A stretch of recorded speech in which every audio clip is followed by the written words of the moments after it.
So our brand new triple playfield view. You see all three pinball machines at the same time, or even simultaneously, if that's the way you would prefer it.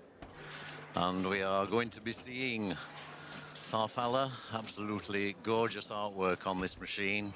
That's going to be Graham, Alex, Jakob and Josh. So this is a group fairly a long way down the leaderboard at the moment.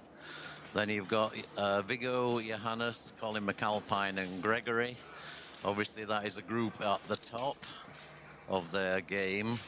And you've a group just slightly above with Roberto Padroni, Michael, Derek and Simon. So we're going to stay with the triple playfield view for the classic games. So you can watch all of these 12 players. Okay, and I say they are currently in practice. When they do start playing, they will be playing a two-player game. You will be able to tell whether they are practicing or not by the intensity of the expressions on their faces.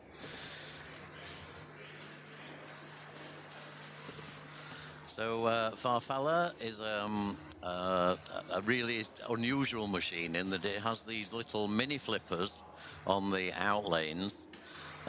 You basically earn the ability to flip the ball back up out of the out lane and back into play, but you can only do it once. So you have to time the flip exactly right to bring that over. You will see that being executed by these players, I am sure.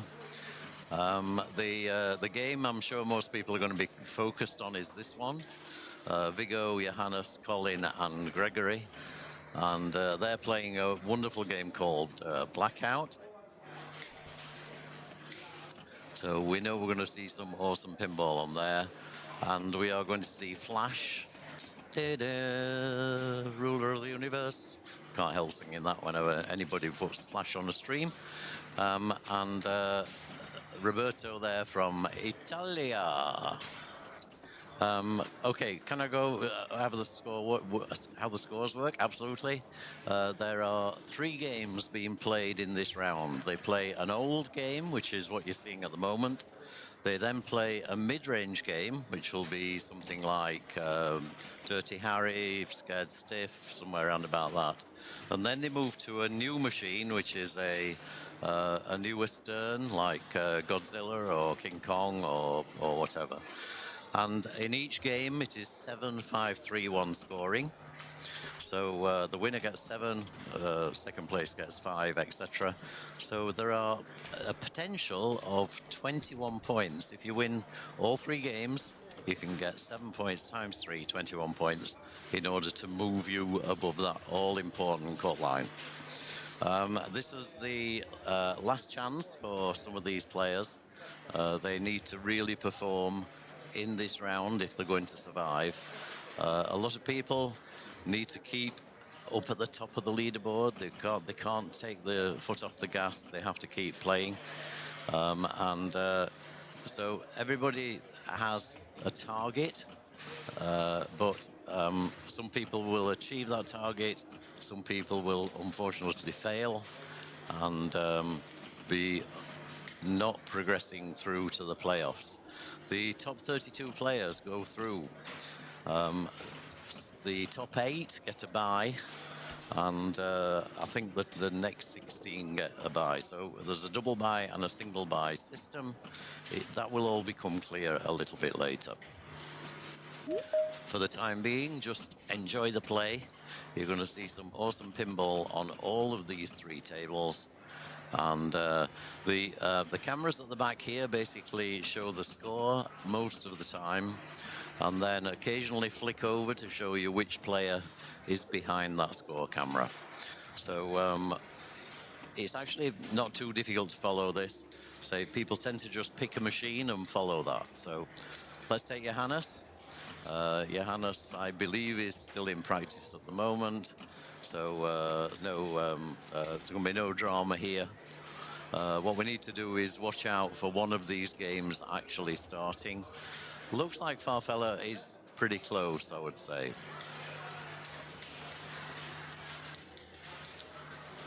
They are plunging balls at the moment. This is Josh Dipper here. So definitely Farfella, I think, first off. But so you get the opportunity here to see a huge amount of pinball. Okay, we have pretty much guaranteed to stream every one of the 80 players through these qualification rounds. We're keeping track of that. We have a statistic which I'll show you at the end of round 7. And let's see how close we are to everybody, every one of the players being on stream. Okay, thank you, Dee. The trophy for Jason was the best player of the year. Well done to Jason, well deserved. And he also made North America the winners in the Epstein Cup with that awesome game on AC/DC. Well, actually, awesome ball on AC/DC that we saw here on Thursday evening.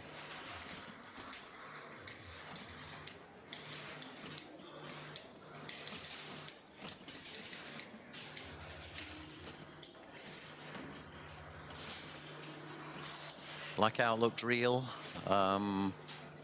Yeah, okay, thank you, .sm. It's that sort of feedback I really need because I'm trying to follow everything at the same time, so it's not always that easy. If that was real, then Vigo is not going to be very happy.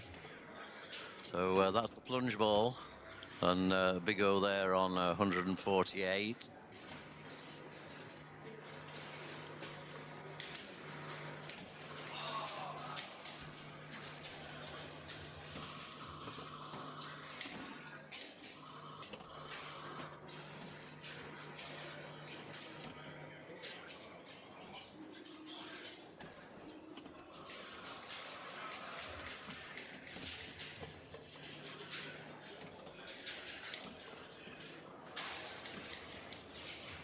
Okay, some nice play going on Flash.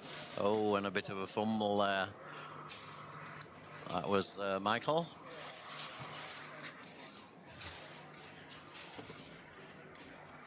The score cam, the alternation of the score cam and the player cam is random. So it's set in preference of the score cam. So it's about a 10-second cycle, but there is some randomization in it. And the player cam is about 2 seconds of that 8. So I didn't want to make it complicated. You saw an example there of the use of the little mini flipper on Farfella. Very, very few pinball machines actually use that technique. Farfella, you need to be knocking down these drop targets. You see, he did it again there. If you get the timing right, you can basically not lose the ball down there. See, there you go. It's all a matter of timing. But some pretty awesome play going on from whoever's behind this back glass.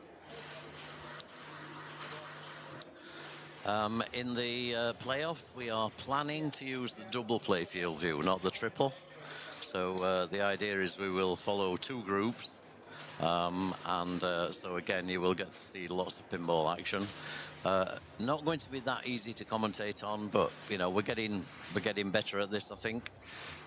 It's the opportunity to use the double and triple playfield cameras, I think, is something that's well worth pursuing. It's a system we developed obviously a while ago with the double playfield, now extended to 3. Really does allow you to see a lot of pinball during every round.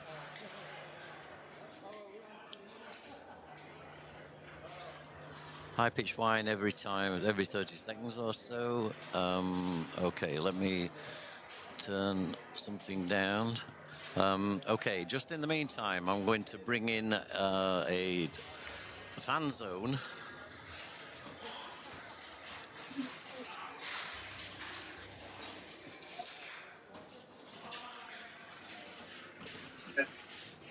Okay, good morning. Good morning. Good evening. Good evening. You are in New Zealand, I believe. This is right. This is coming to you live from Wellington, New Zealand, from the old pinball shop. We are Wellington's, New Zealand's best little pinball arcade.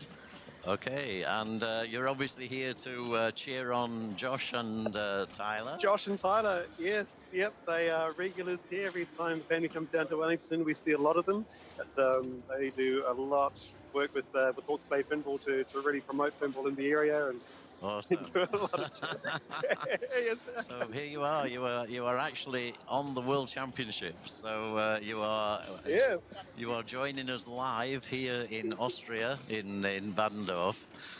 This is again a new system we've developed. So we like to. I'm very envious of your setup. Yeah, we've got a lot of AV here. We have. I'll spin the camera around so you can see. We've got cameras and screens above every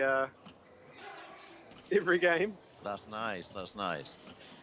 And lots more technology in the works as well. Not everything's been released yet, but we've got the ability to stream and record every game that's played pretty much. Okay, and does Tyler stream from there in Ransom Pinball? He has a few times, yes. Yeah. Yep. Okay. Yep. And we've got recorded games from here, and we're still working to improve that, so we'll have a full rollout eventually.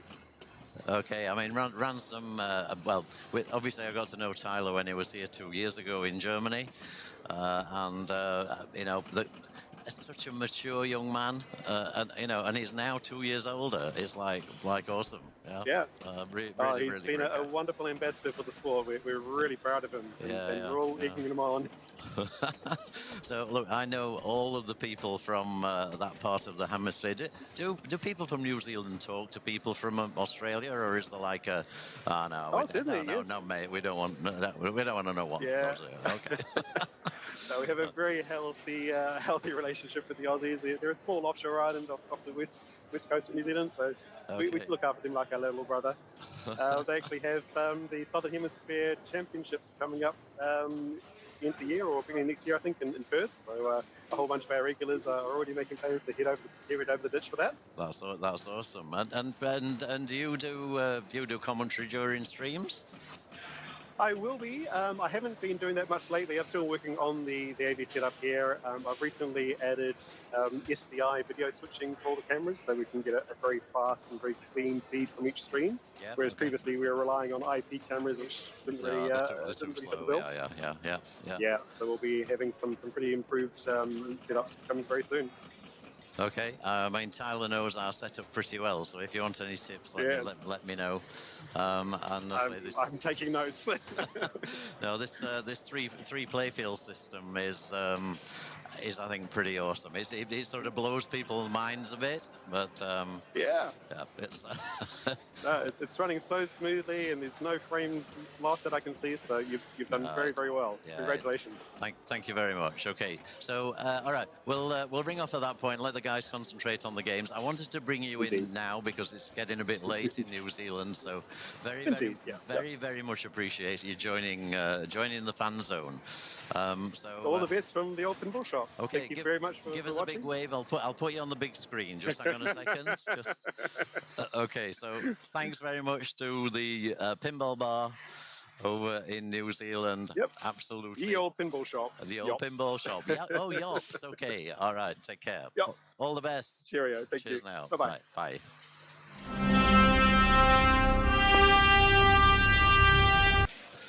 Okay, so we are back to the action. Absolutely awesome. Great to have the guys in there. And I say we had to do that early because of the time difference over in New Zealand. But that was mentioned yesterday by Tyler and Josh when they were helping out in co-commentary on the stream. So absolutely tremendous. So, all right, okay, back to the action.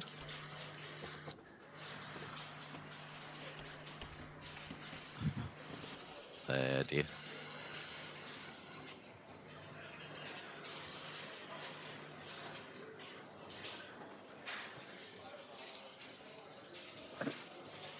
And you saw there a use of, or attempted use again of that mini flipper.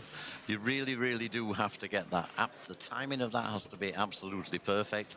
And it's strange because some people just sort of naturally adapt to that and never seem to be able to miss the ball.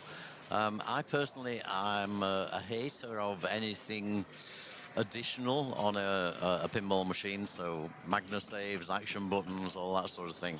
I find difficult. You know, two buttons, two flipper buttons for me is quite enough.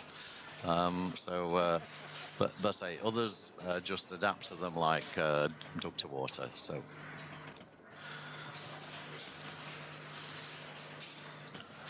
Okay, so let's focus on the game. Josh Dipper playing on Farfella at the moment, so he'll be getting cheered on by his friends over in YOPs. With Derek Price battling away on Flash, and I'm pretty sure it's Johannes behind the screen on Blackout. Oh, it's not. Okay.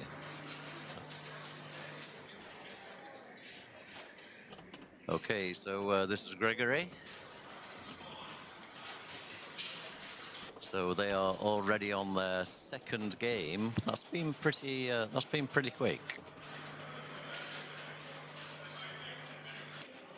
Gregory playing Colin, of course, in the second game on Blackout.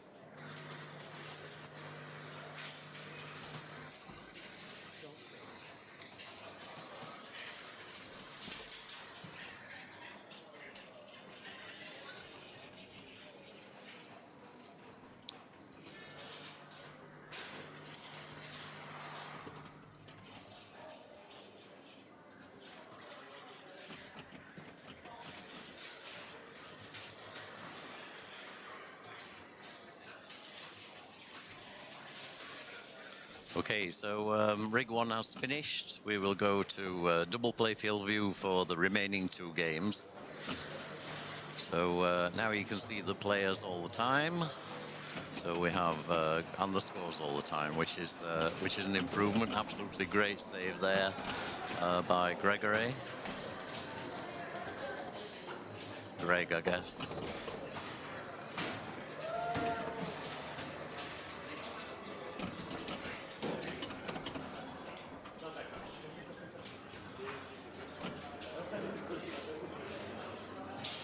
I mean, it was the commentator. Okay, so Colin the McAlpine, the legend himself. Always great to see him on stream. Such a careful, calculated player. Generally knows the position of the plunge on every machine. You'll see him during practice sessions, learning that.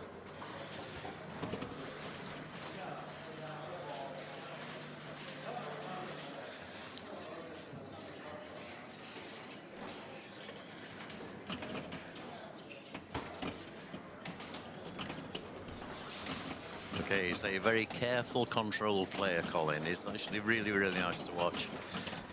Anybody that wants to learn how to play real competitive pinball, you can learn a lot from this guy, you really can. He has some great flipper skills, but his preparation and everything is always tremendous. You rarely see Colin make a bad decision in terms of strategic choice of shot.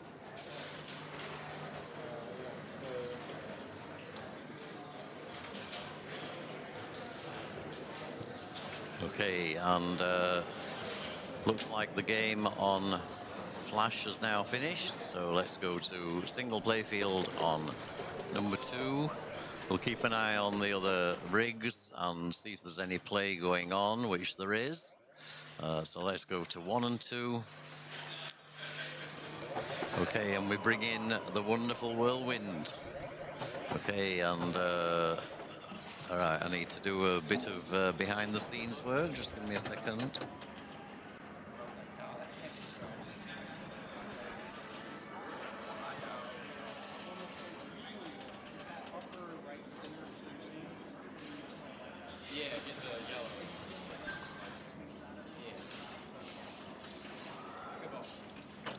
Okay, so on Whirlwind we are seeing Stefan Herold, Olivier, Frank and Trent. And Blackout, of course, we already know the players there. This is Gregory on, difficult to tell what ball number he's on at the moment.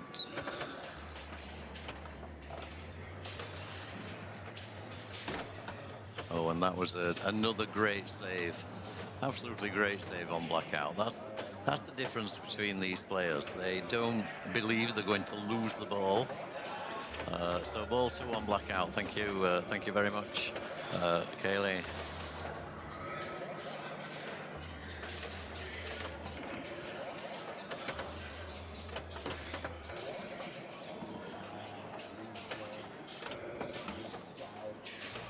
Okay, nice play going on there. Okay, red rig is also ready. Okay, so we're going to go, we're going back to 3-player. Let's keep you entertained with as much pinball as possible. We have Fishtails up on rig number 3. Gone fishing.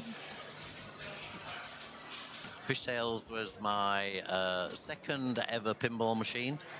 Still have it to this day. I think it's an absolutely great tournament preparation machine.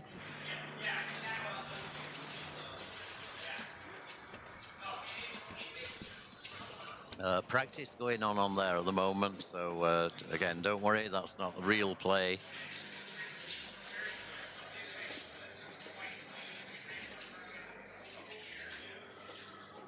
Fishtails, of course, is a Mark Ritchie machine.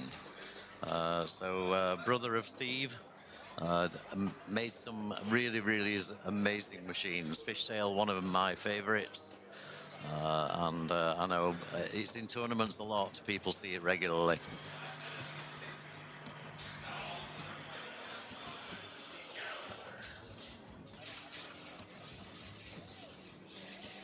So again, we've got some high-ranking players on Fishtails here.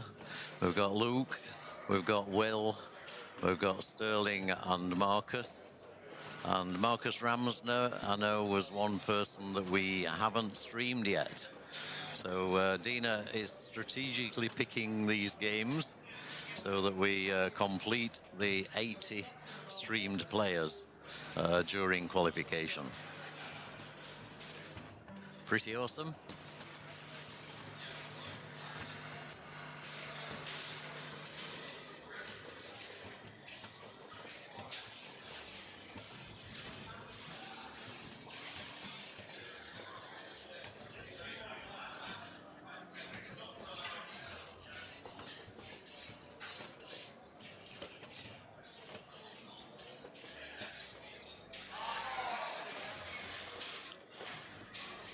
Oh, and he's gone on Whirlwind down the middle.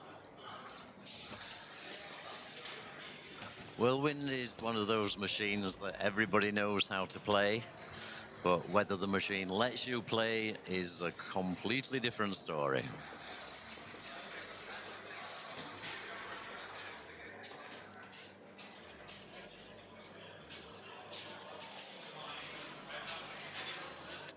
So basically rigs 1 and 3, so Trent here and Fishtails here are already on game 2. So the high-ranking group, Viggo, Johannes, Colin and Gregory, are still battling out on game 1. So we'll keep the sound here on Fishtails, because Fishtails call-outs are just awesome. And the music on Fishtails is one reason people buy the machine. So Luke, first up. This is for real. Colin with the stuck ball. Okay, that's on Blackout, of course. So please give me some feedback on the 3 playfield view. There are advantages and disadvantages.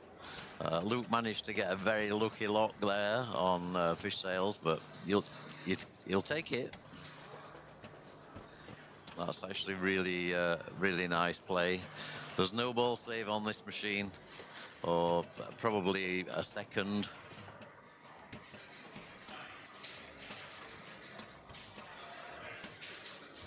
Oh, and unfortunate fumble. So he's obviously playing multi-ball strategy. That is pretty much the only way you can play Fishtails in a tournament at this level. So the stuck ball is being retrieved. There it goes. Being placed where?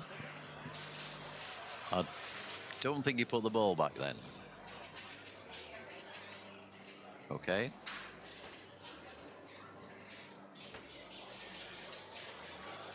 Yep, let's put the ball back now, okay?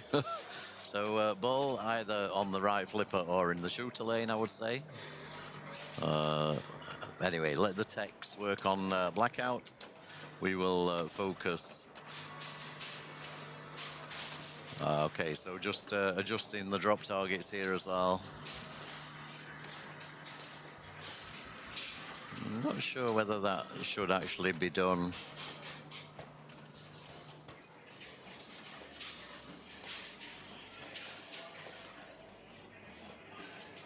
Okay, okay. I'm going to keep out of this, okay, but the two players have already played this game, Johannes and Viggo. So if there is a problem with the drop targets here, then that would really probably result in restarting the whole game. Let's see what happens.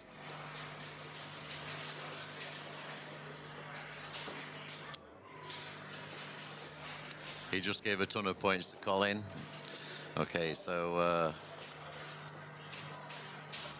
something is going to have to change there, I'm afraid, because if these are now working properly and weren't working properly before, then Viggo and Johannes are at a significant disadvantage.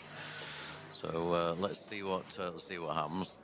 We'll concentrate on the other two tables. Nice thing about a 3-playfield view is there is still action going on the other two. So we have Trent here. Oh, and unfortunately just didn't manage to get a flipper onto that. Bit trickier on the phone, I agree. That's Lewis Ench, LHA242. Good to see you on here, Lewis. And I agree, we had those comments yesterday. A mobile phone is not the ideal medium for watching on triple playfield, but we'll be coming down to double playfield shortly. And then we will be down to single playfield on the critical games as we get through to the playoff stages. We are going to try and follow two groups using the double playfield view on the start of the playoffs, but we will see how that goes. Adam Becker here. Adam Becker will make the call in terms of referee's decision. Chief TD for the weekend, as always, with Josh.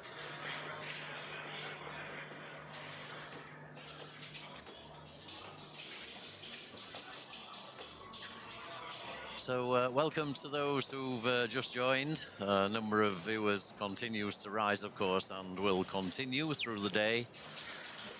We're here in Badendorf. This is day 3 of the World Pinball Championships of 2025. Okay, while we're waiting, no, go on. Let's stay with triple playfield. I want to see what happens on Blackout. So I have a feeling they are going to either replay the game or change machines or something.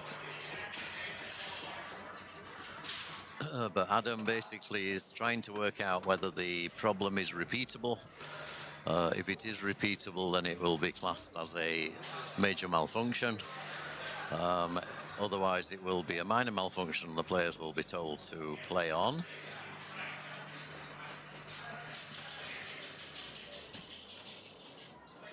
Okay, that's young Sterling there. Young Sterling is a 13-year-old from, I think, Ohio, but definitely the US of A.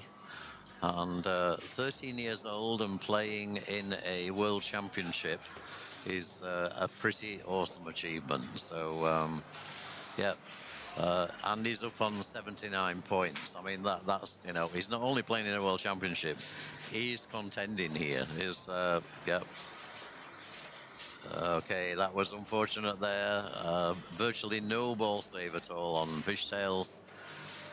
Wound down to a minimum. Yep, 13 years old, not just playing, but really, really competing. Look, he's got 79 points. Look, you know, these guys, Viggo, Johannes, are only on in the 80s, 90s. Sterling has played absolutely tremendously. He's been on stream a couple of times. We will be seeing him, I hope, in the playoffs. I really, really hope he gets there, because it would be a boom for pinball in general to have a 13-year-old. You know, just think of that for the other young players. I have a grandson, 9-year-old grandson, who's just started playing pinball. He's been playing for about 9 months. He's already deep into the rules of some of the new Stern machines. He's developing pinball skills, and he's another one that will be up there. And if he can see a 13-year-old in the World Championship, then that's going to give him the confidence to continue. So, great shot there by Luke, and he's into multiball. So here we go, first multiball, needs to get the ball back into the Casters Club. Okay, he's playing, we call it multi-fish. Play the boat during multiball. You can score a huge number of points with this. And then he's also got Rock Your Boat going. That was really pretty impressive. Okay, he'll be disappointed in not continuing that, but wow, that was actually pretty awesome. We're going to go to 2 and 3. They are back in play on Blackout. Okay, and Colin is playing, and he's okay. They have restarted the game. Okay, so that's nice. Oh, it's consolation ball. Okay, thank you. Dina's just come to tell me. So Colin, is it just Colin? It's both of them playing a consolation ball, yeah? Just Colin. Okay, that's because Colin got additional score from the drop targets.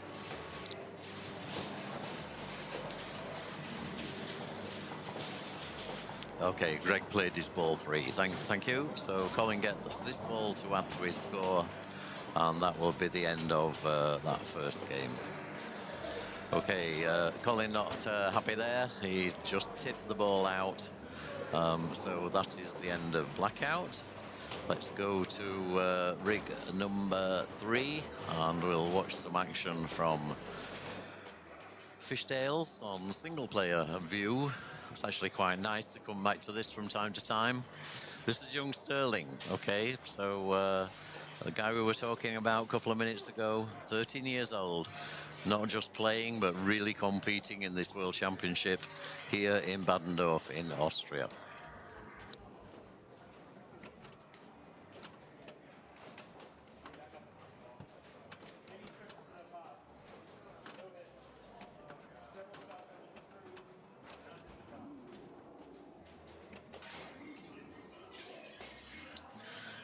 Okay, so gets his monster fish as well. That's pretty awesome. 4 million points. The machine is in tournament play. Okay, so we have another rig ready. So we're going to go over to double playfield view again. Sorry, it should be 2 and 3. No, that's not right. 1 and 3, sorry, I got that slightly wrong. So going to be seeing some action on dialed in.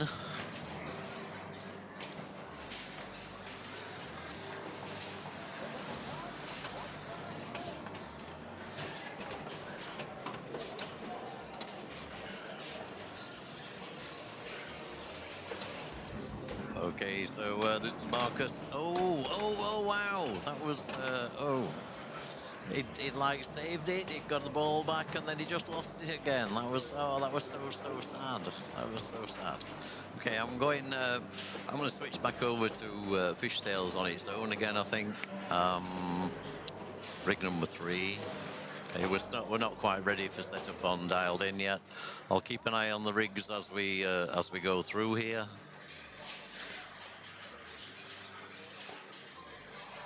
So we actually have action going on Jackbot at the moment. We've not seen anything of Jackbot so far in this round.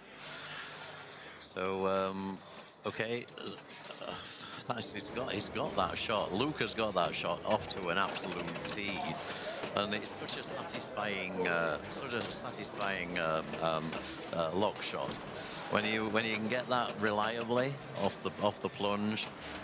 And there is a real timing skill involved there. You need to follow the ball, and you need to compensate for where the ball is actually coming down on the flipper, and then whack it, and whack it straight into the Casters Club. Okay, it looks like we've got all 3 rigs ready to go. We're on video mode. Let's get those boaters. Luke's played this before. He knows exactly where they all are. There's something called Bixie. Missed a boater there. He missed one of the back ones. Basically need the front boaters in order to qualify the either the big score or the extra ball. Both of those have been disabled on this game, so he wouldn't get it. But 18 out of 20 boaters, that's not shabby. Well done to Luke. And another great catch. And we've got JP Cognard from France on Jackbot. This will suit JP. This machine will suit JP very, very well. He's a great player. I know the people from France also are watching the stream. We have a French channel that restreams us with a French commentary. And so they will be following and cheering for JP. JP, another, such a nice guy. Doesn't understand much English, so we communicate mainly by sign language. Yeah, some really great people in pinball. So Luke's still up. His multi-ball still going. Okay, gets another advancement of the boat there and gets into the Casters Club, gets the jackpot. He's not quite super jackpot yet, but I thought we'd use the call out.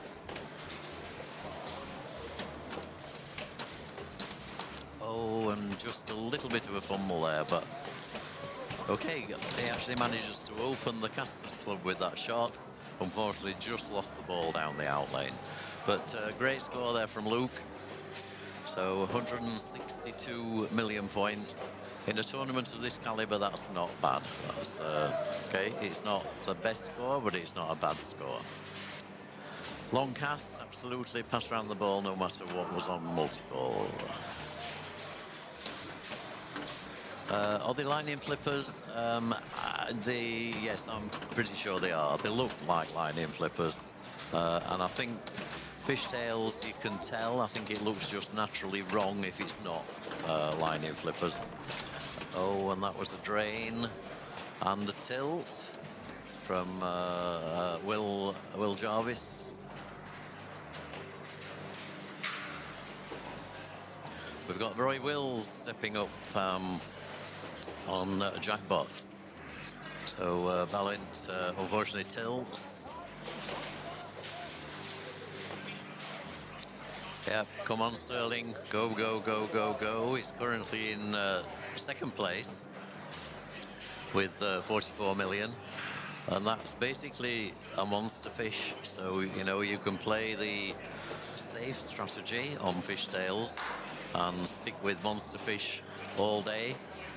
You can certainly get past 162 without playing the multi-ball.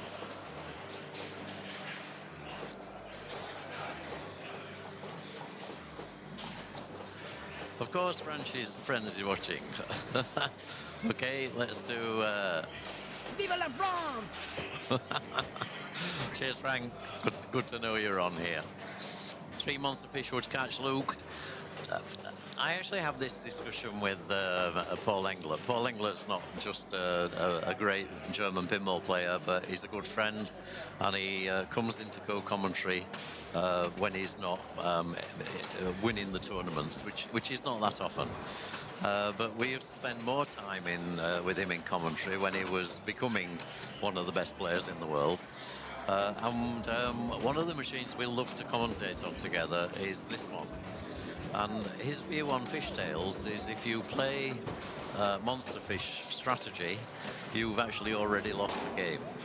Because if you don't play for super jackpots, you are not playing to win.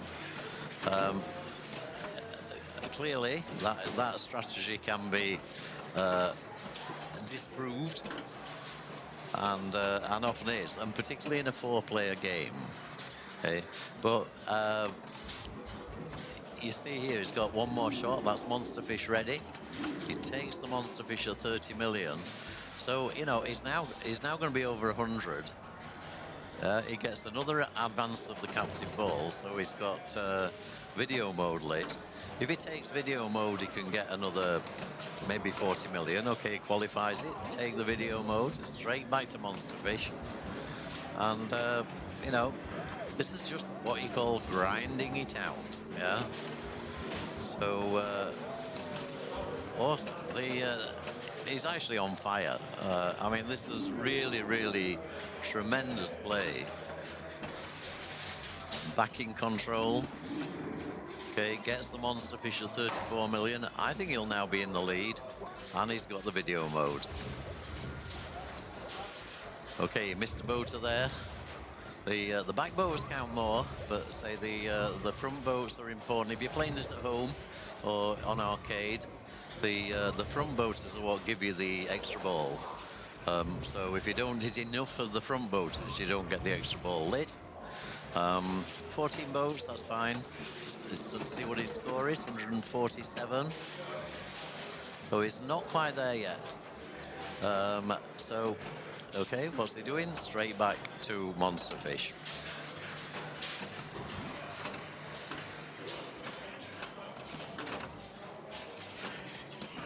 And at this point, it would be a real shame to see him not succeed. Okay, 150. Has he got 12 million in bonus? It won't be a million miles off.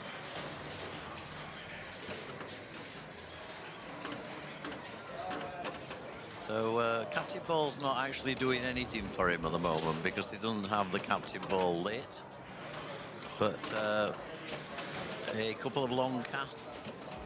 Okay, back onto the boats. That's the safe one. You know where those shots are. Oh no. Okay, a bit of adrenaline flow here. He's getting there. He's going to make it. He's going to make it. This is awesome play. Monster fish ready, 50 million. It's unbelievable. You can't watch. He makes it. Ooh, that's awesome. Oh dear, wow. Well done, Sterling. That's absolutely tremendous game. 196 million. And still going. Woo!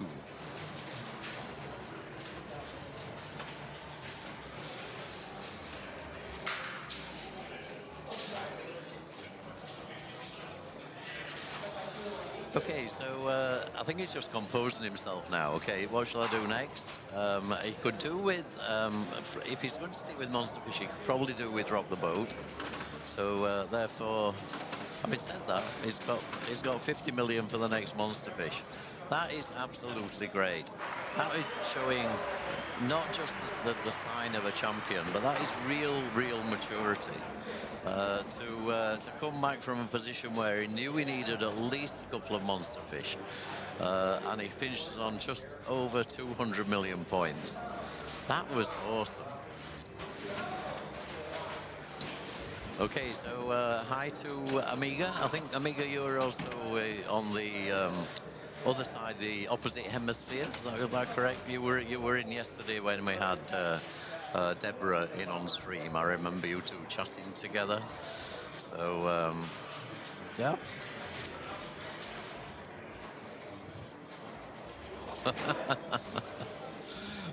Dear. Sterling going. Okay, we're going to go on to playfield number 2 while that one is moving. Let's see if we've also got any play going on number 1. Okay, so dialed in has not yet started.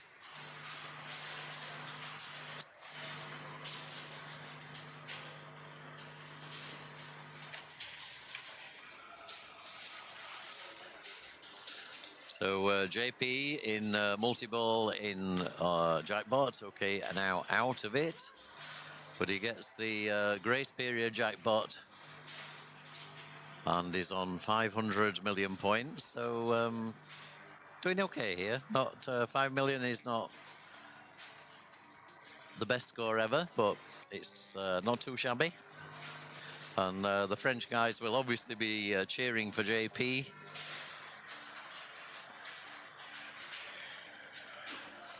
We are on round 7 of 8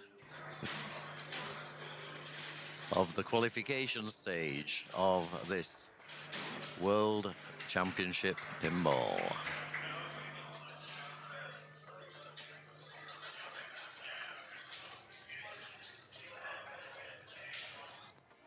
He's waiting for the white arrow to come over in order to get the Keno award.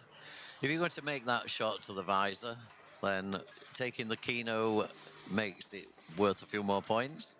You're going to hit the shot anyway, why not make it score something while you're shooting it?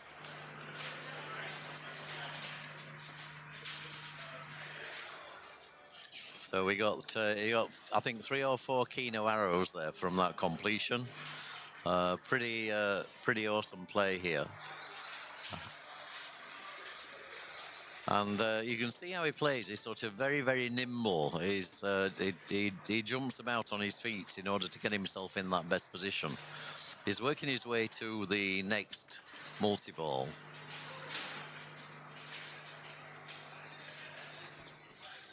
Oh, and unfortunately tipped it out. That's probably worth a replay. Let's watch the instant replay. So this was so unfortunate. Just tips it over, and you just know when it's in that region. It's so dangerous. So unlucky, but well played to JP. That was a really good ball. So Balint Schultz. We've seen him now a couple of times on stream, and that's straight out. Absolutely nothing he could do about that. So Roy. He's got a billion to catch from JP.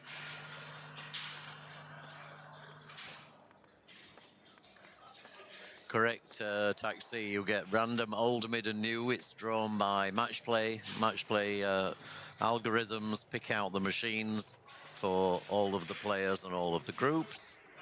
Once they get to the playoff stages, they choose the machines themselves. So the tournament itself radically changes.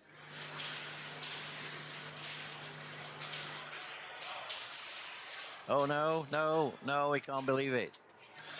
So we got a reject from the eye, and that unfortunately put him out. There's got one more ball to go. We are back in ball 3 with Matthew.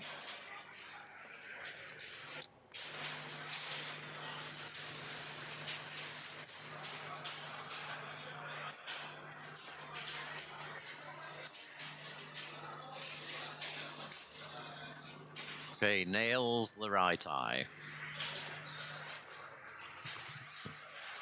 The ball is locked. That was attempt at Kate, by the way, on Game of Thrones. The second ball is locked. And here we go. Multiball! Okay, white rig is ready on dialed in. Practice is starting on there. I'll go over to that once the practice session is finished. We'll stick with this last ball on Jackbot here first.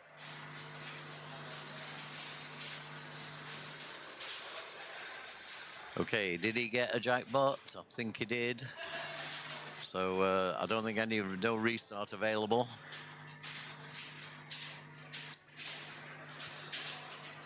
So he's on 587, so currently in second place. Is that going to tilt? Okay, that re-enables the visor, so we can now start to move again. And he's got the strobing, so he can actually take a single shot to bring the visor down. Okay, nicely in control. Oh, and unfortunately drains. Good morning, Joe Soap. Good to see you on here. I've not noticed you in the chat. I'm sure you've been in over the last couple of days, but always great to have Joe Soap among us. An avid pinball stream watcher and streamer himself, of course. So, yeah, big call out for Joe in Brisbane.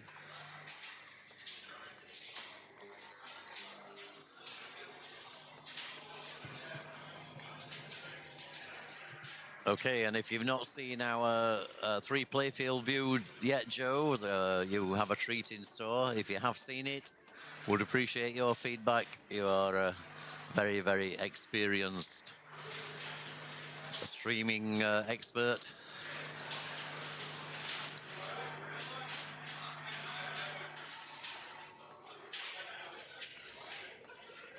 So, yes, if you subscribe, you watch ad-free. We've had a huge number of subscriptions over the last 2 days, so thank you all for what you do to keep the stream running. JP off on another multi-ball. He's really on a roll here. Come on, let's see lots and lots and lots of Jackbots. So short plunge, catch the ball. Okay, shoot the first Jackbot up before the ball's release.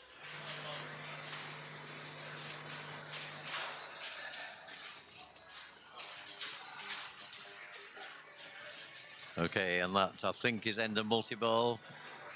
Might just get a grace now. The grace period is gone.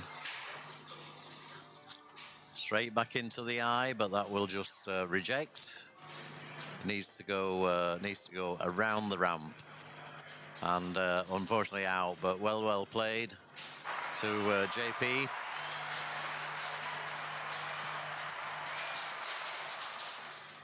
Always nice to get over 1 billion points on Jackbot. You sort of know that you've achieved a lot there.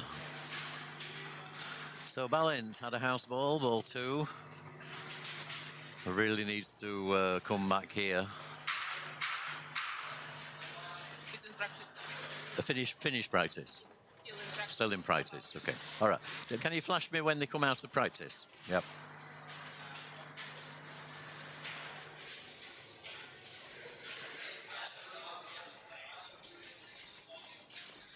Okay, and absolutely great moves. Oh, and he tilts. Really? Oh, that was such a shame.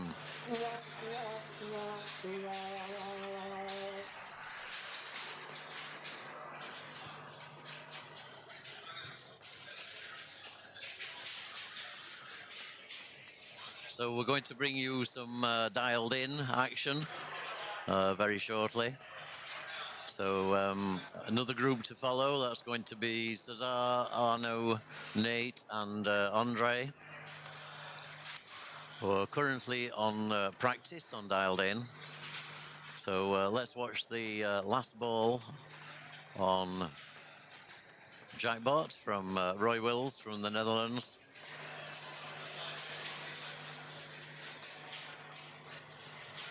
So it is in fact the top 8 get 2 buys. Yes, indeed.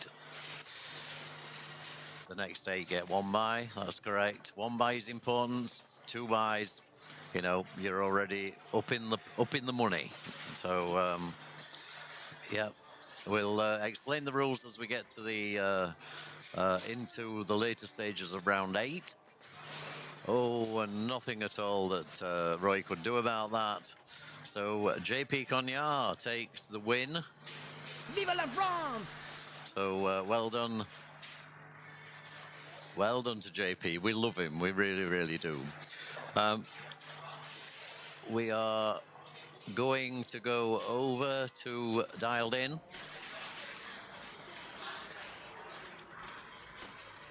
So this could still be practice. So let's just see. No, looks like the game may be underway. So, oh, I'm hoping the game's not underway because that was one hell of a move from Cesar. Or Cesar. Yeah.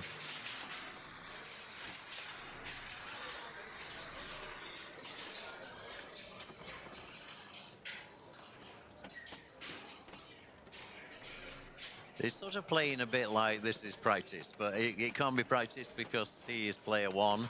He would have been practicing first in the game, so I'm pretty sure this is the game for real. This is indeed. You can see Arno ready to step up. Okay, Arno is going to wait for a little while. I think he'll have a timer running on his phone here. Another very, very considered player.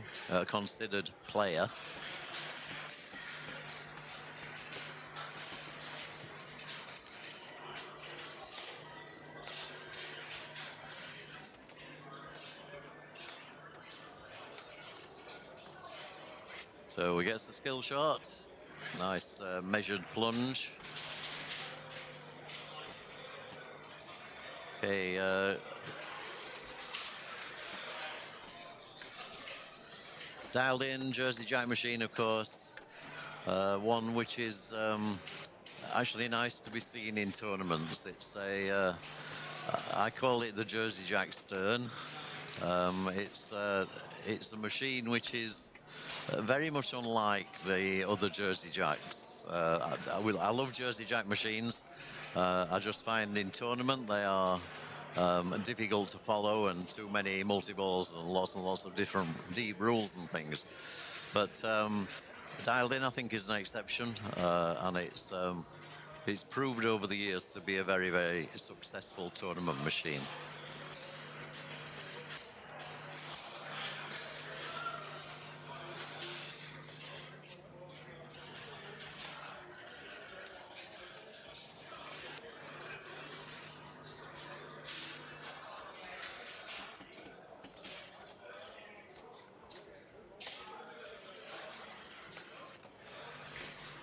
So here we go, this is Nate. I've not seen too much of Nate on stream this weekend, so good to see him playing here. Another one of the young guys, of course.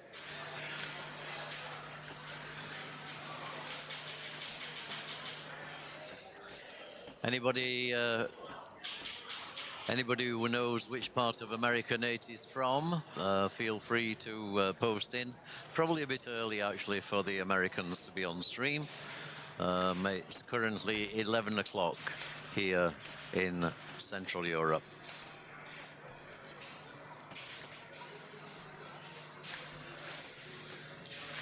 So first thing you need to do, Bob the Builder. Okay, hit Bob the Builder in order to light the phone, and then shoot the phone in order to start the mode. 6 a.m., 5? Wow, okay. So South Carolina, East Coast. Okay, thanks very much for that. And it's 6 a.m. Are you crazy? There is only one 6 a.m. in a day. No, there is only one 6 o'clock in a day, and that's not a.m., that's p.m. 4 a.m. in Texas? Wow, you are unbelievable, guys. Yeah, 2 a.m. smash pin. You need to go to bed. Oh dear. Honestly, the viewing audience that we've had so far for this World Championship has been absolutely tremendous. We brought in Jeff Teolis. People who were watching yesterday. We have a remote system where we can bring in a co-commentator from anywhere in the world. And we were fortunate enough to have Jeff with us for about 3 hours during qualification yesterday. We had my daughter Kate last night helping in the later stage, the late evening stages. And that is really awesome because of the 80 players here, there are a lot of people who can co-commentate, but they are all playing. Okay, so they can't commentate at the same time as playing. So therefore, yep. So bringing in a remote commentator is actually really quite awesome. So I can, bring in Jeff Teolis in. Jeff, really wishes he was here. But to be able to bring him into a co-commentary means he's sort of here. And that is a new system we've just developed and really is working extremely well. So, yep, thanks for everybody helping with that. And thanks again to all the guys who helped to give us the new computer to give that power to be able to do that. Thanks for all the subs, lots of subs and gifted subs and everything else going along. That's another great thing. We'll get some hype trains going later on as well, I'm sure. The viewing audience continues to increase as Caesar continues to keep bashing dialed in. He's such a physical player and great to watch. 300 viewers. We were actually up to 700 maximum viewers yesterday towards the end of the stream. I am hoping by the end of today we will better that, and I'm sort of hoping we get to more than 2,000 on Sunday for the finals. That would be tremendous. We achieved around 1,500 2 years ago in Germany. And if we can get to 2,000 this year, that would be a real boom.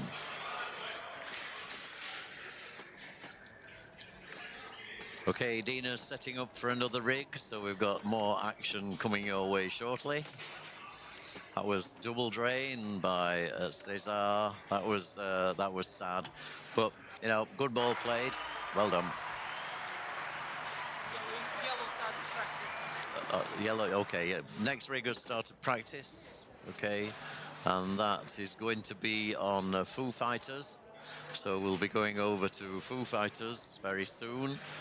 And we're going to see Simon, Roberto, Michael and Derek playing their final game of the round on there. Arno has managed to get the ball on the back of Bob the Builder, but Bob will move backwards and forwards. The ball normally releases when Bob gets to the post here. So there he goes, and that's normally what happens, straight down the side. So that is actually not only sad,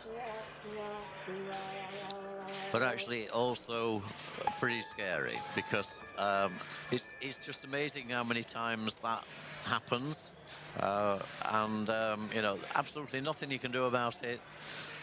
You've really just got to pray to the pinball gods.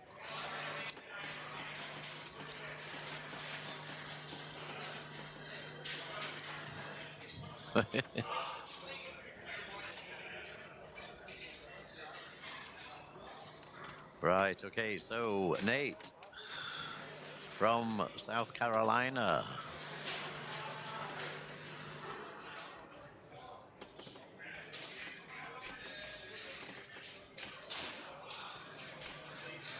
So it's actually nice to see some new faces in the World Championship as well.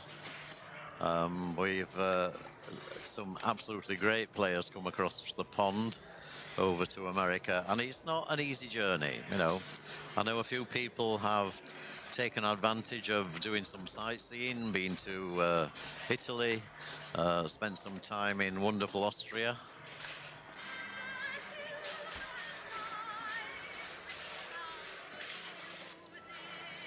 And we are, of course, very close to where the Sound of Music was made, here in Badendorf. So the hills are in fact alive with the sound of pinball.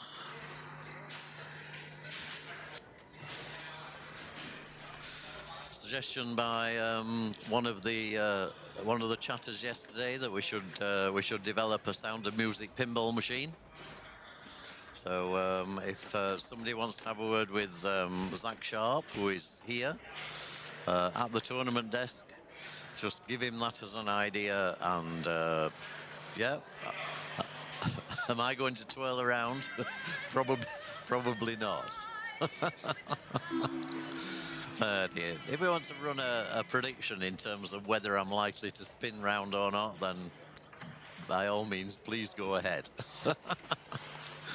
Oh dear. Okay, we're on level 2 hype train. Keep it going. Okay. Hype train level 3 and still counting. Been going for 4.5 minutes. Keep the hype train going. This is awesome. JJP Sound of Music. Okay, yeah, that's possibly more likely. You can't see a Stern machine. Okay, we've got a stuck ball here. Okay, and player, that's Andre. That's professional. He let the ball drain, and it relaunched. So paid him back there. Well played, Andre. Andre Ritzner is from Slovenia. And anybody that watched the Jersey Jack tournament at in the EPC in Austria will have seen Andre, well, listened to Andre very capably commentating on the Jersey Jack tournament that we held there. He was commentating for about 2.5 hours, and his knowledge on JJP machines was legendary. It was really superb. We had all 10 of the Jersey Jack machines there being played in a high score tournament format. The finals finished at something like 4 o'clock in the morning. But, you know, hey, that's pinball. Movie trivia, Julie Andrews kept getting knocked down by the helicopter downdraft during the filming of the spin round scene. Thank you very much. Why the hell anybody should know that, I have no idea. Maybe he does pub quizzes, and it's a pub quiz question. Okay, he was commentating also on Star Wars. Thank you for that. Okay, so absolutely great. Cheers to you all. We've still got the hype train running, and yeah, a few people in there. Keep clicking the buttons. We're 28% on level 3. I've been told we need to bring in now rig 1 and 2. So we're going to be bringing in some Foo Fighters. So this is the game for real. Practice has finished. So here we go. So we're going to see lots of New Orleans. We're going to see lots of spinner action. We're going to see lots of qualifying ramps. We're going to see lots of outlane drains. Wow.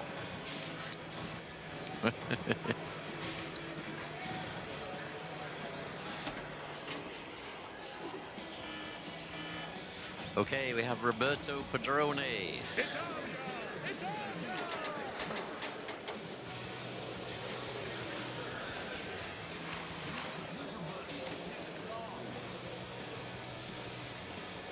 Roberto, a really cool Italian player, comes from gaming. He's a gaming expert, and so therefore rules knowledge and things he finds incredibly easy on pinball. We had that conversation with Andy Bagwell 2 days ago. He's also a gamer, and said that when you're used to the rules of gaming, even the complex games, even the new Sterns are actually really easy to follow. So the gamers definitely have an advantage there. And say Roberto came from the world of gaming, took to pinball like a duck to water.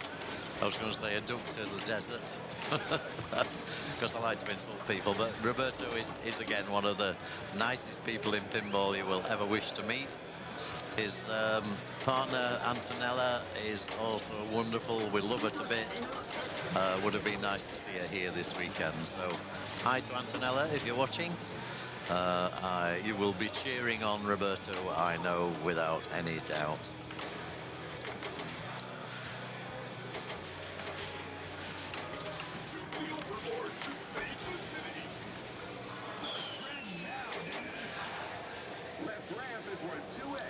So back to Andre on Dialed In. I'll say we know that he knows these machines. So hype chest, we want to open the hype chest.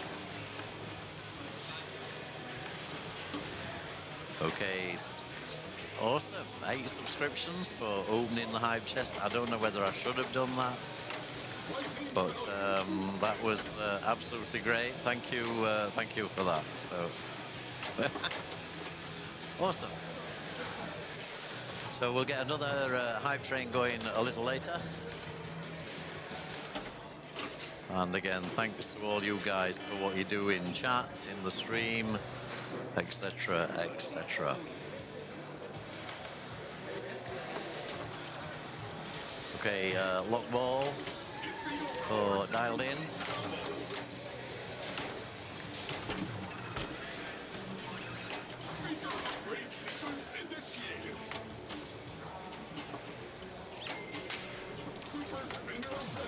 And this is Michael.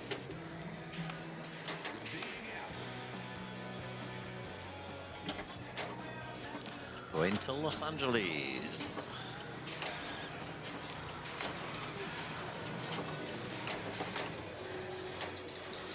That was an amazing catch. It's just not quite got that left ramp.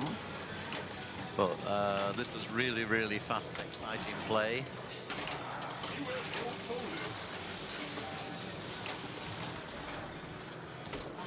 Oh, and an out lane drain. That was unfortunate. And a tilt. The tilt won't matter. There's not much of a bonus there. Derek Price stepping up.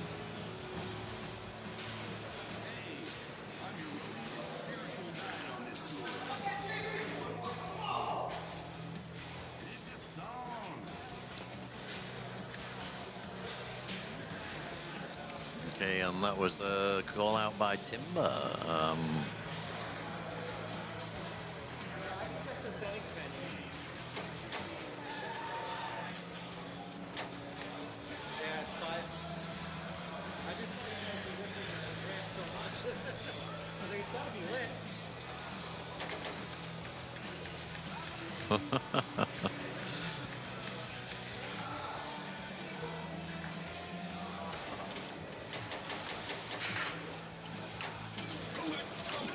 Okay, so end of game on Dialed In. Let's see if we have any other action going on. Let's switch to Foo Fighters.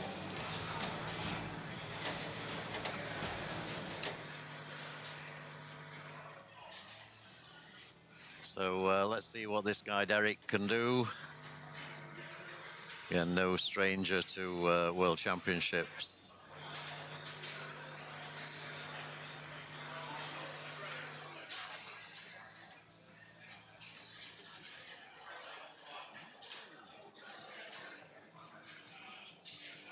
Okay, he's going to stick around, stay in New Orleans.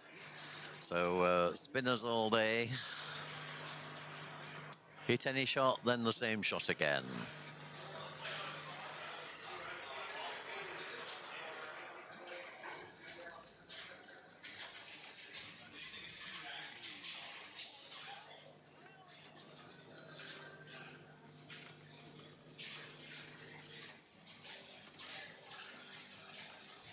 Okay, so he's trying to get this shot. That was his first shot. He needs that shot as a repeat.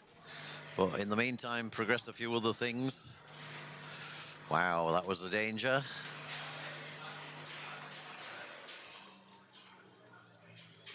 Okay, nearly actually got away with a big move again there, but 45 million points. He's still in the lead. No, sorry, we've now switched over. That was 14 million to Derek, so we're now back with player one. Simon, who is on 45 million points. we still have a bit of hum on the audio. Okay, thanks. I'll try and resolve that. Just give me a second.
Hey, New York.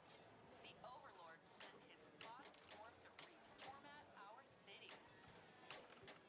Time to show the Overlord what all Okay, check my end. It does appear to be okay. I can't hear any buzz. I did do a couple of resets, so let me know if that is okay. Sounds like a jack plug laying against something. Okay. Okay. As soon as you unmute, okay. Let me turn the headphone volume down. That normally cures that. So let's see.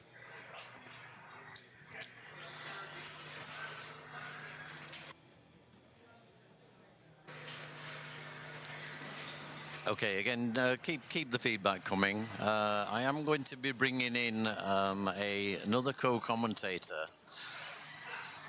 from the UK. I'll give you this.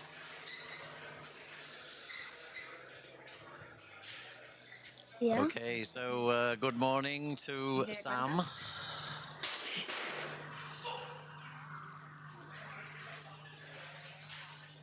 Okay, so say hello, Sam.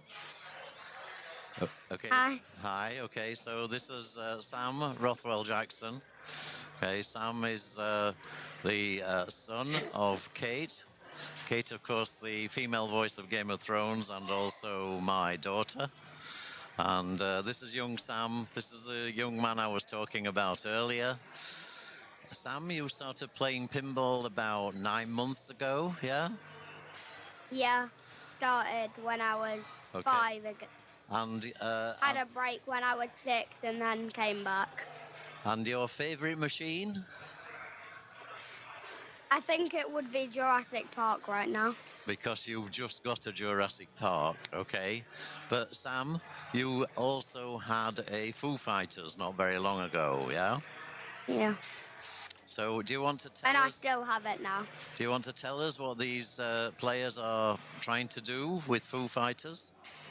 I think they might be trying to complete the modes to get things like DC and Austin. Because those are worth lots of points. Lots of points, okay. And he's actually, gap year 3, he's actually 9 years old. Are you 9 years old yet? No, I'm 8. You're 8, but okay, so 8 years old and already playing in league meetings in the UK. Yeah? And okay, when you're playing Jurassic Park, do you play for paddocks or do you play for Raptor multiball?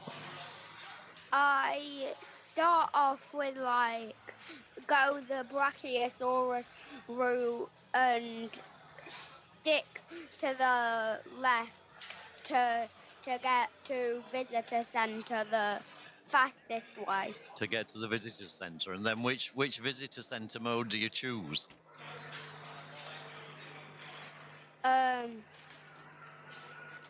I think there's only one visitor centre mode. Okay. Okay, an unfortunate drain there for Derek, but he still got the ball in play.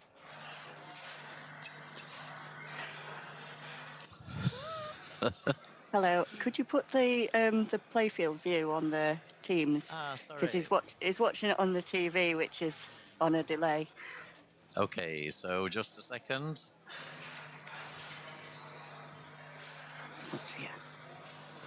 I'll give you back. Okay, Sam, so now you can see the playfield, okay, and you can see exactly what the players are playing. Yeah, okay, and Seattle. Yeah, and Seattle is what I usually start off with.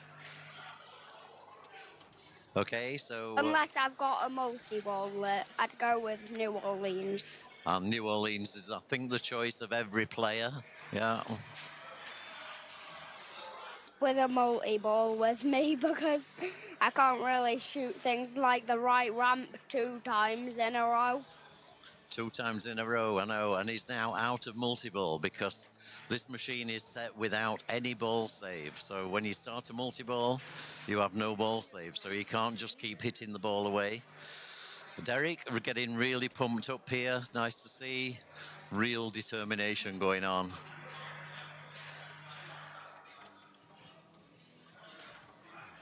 I'd use the UFO button if I could.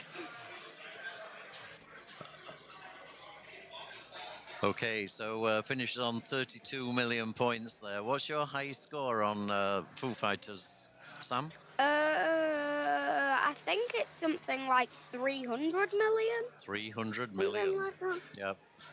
And I've played. Well, Sam and me have had some tournaments together in his house, and he's a player that you do not underestimate. Okay, 8 years old.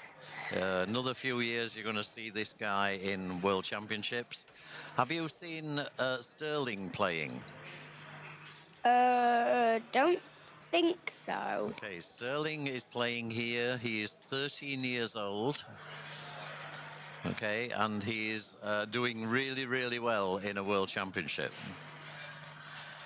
So if you keep watching, which I know you will, then you will see, I'm sure you will see Sterling playing during the day. So this is Simon from Poland. Oh, good. Good hit. Good hit. So we give him good shot. I say, good shot.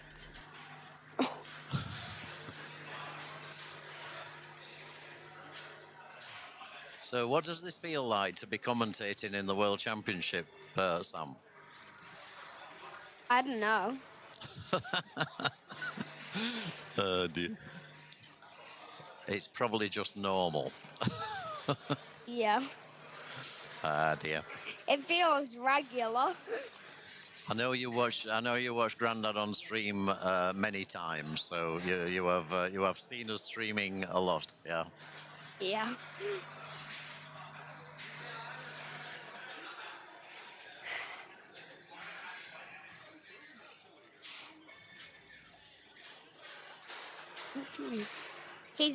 He has now almost completed New Orleans, which is good. Okay, so what does he need to Nice. do? What does he need to do to complete it? He just completed it. Oh, he completed it. Okay, all right. He just shot the Overlord. So that was the final shot, yeah. Yeah. Now he's got to spell Van so that he can start his last mode before his multi-ball.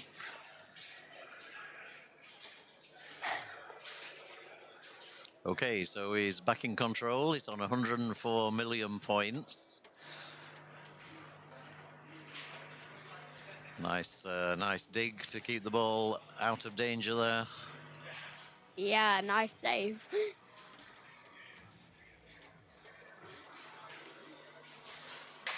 So how close is he to Area 51, do you know? He's one shot away. I know it because every time you have Area 51 lit, the Area 51 light will start flashing. This one here, yeah. Yeah.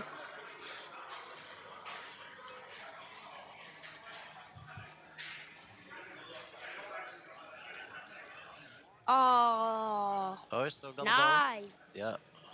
I was just a bit like, oh. So presumably he wants to get another mode going before he starts Area 51. So he's trying to shoot here, yeah?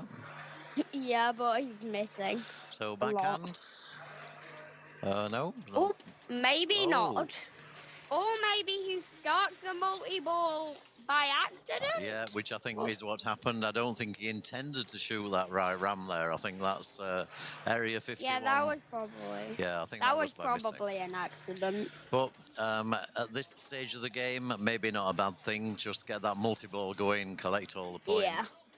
Yeah. And he's going to be in a really, really strong position coming out of this ball.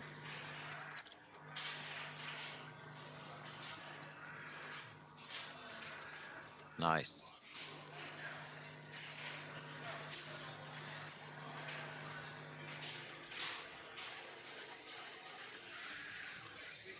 So when you first started playing pinball, Sam, your favourite machine, I remember, was Tron. You were playing Tron that was every day.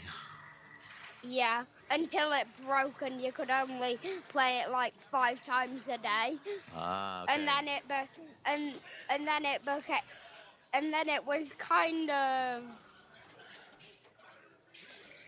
Then I could only kind of play Game of Thrones when it was fixed, and Foo Fighters. So I could only play Foo Fighters by then. And so now you're playing Jurassic Park all the time, so you'll be an expert on that as well. Yes, and it appears in tournaments a lot, so. You were at the league meeting last Sunday, I think? Yeah. Yeah? And I was watching your progress there. So Sam's ambition is, at this point, is not to come last. But he's getting better and better and better. And I'll say in a few years, you're going to see Sam playing in, probably Neil McRae's UK Open, I would say. And I do not know how in the world I came last when I got like 200 million on Foo Fighters in that. In that league meeting, I know. You got one of the best scores, didn't you, in the whole meeting? Yeah. Oh, that was an awesome ball by Simon there. Yeah. Very good. Well played. And the bot frenzy. So, Richard, your dad's saying that Sam and his dad have to dance when the frenzy starts. Oh dear, your dad is mischievous. Well, it's quite fun. The music is nice, isn't it? Yeah. This is Roberto.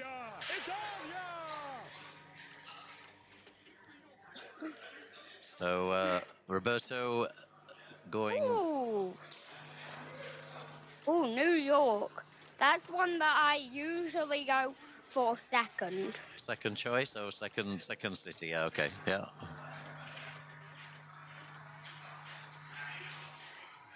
Because you only have to shoot the easiest shot in the game like 10 times. Which is what? The Overlord? No, the spinner. Oh, the spinner. Okay, yeah. And because every time I try to shoot the Overlord, it goes in the spinner. Okay, so for New York, that's actually quite good then. Yeah.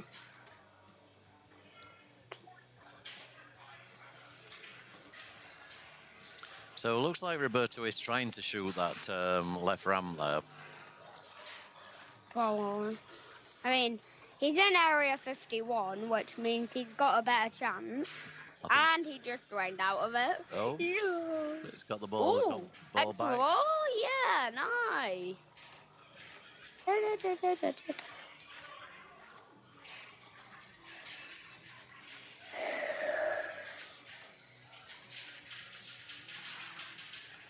Still a few people who haven't been streamed. We'll show you the card after round 7. See if there's anyone left on the list.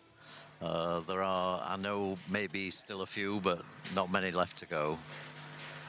I still don't understand how player 1 has only got 60 points and is on like 100 million. Well, because he's had some rounds where he's not scored enough points. So this is a tournament the qualification's been running now for the second day. So you have to keep playing, and this is the thing with your league meetings, is you have to have some good games, but you have to make sure that you don't have bad games. Yeah, and if you have every game is not a brilliant game, but a fairly good game, then you will win tournaments. Yeah. Winning tournaments is about playing well all the time. So you can't afford to have any games where it's like a disastrous game. Yeah, my first tournament was literally like, at one point I beat one person on Stranger Things, which I had no idea what to do. Yeah, I know. And everything else I was like so good at, but lost. And what can you do? Entirely. Yeah, but that will get better, yeah. So, okay, Garrett will be in the final stages. We'll catch up with him. Dina is keeping a track on who we have streamed and who we have not streamed. Okay, so still a couple people left to go. Dina is focusing at the moment on the people at the bottom of the table who will not progress and have not yet been streamed. So a bit of a challenge going on here. We did sort of try and promise that we would get everybody on the stream through qualifications. So I thought that we could like stream some of the better players. Well, it's a combination. You need to do some of the better players. You also need to show people on stream who want to follow their favorite player. So people from a particular country or people with a particular friend. So you have to sort of try and make it fair for everybody.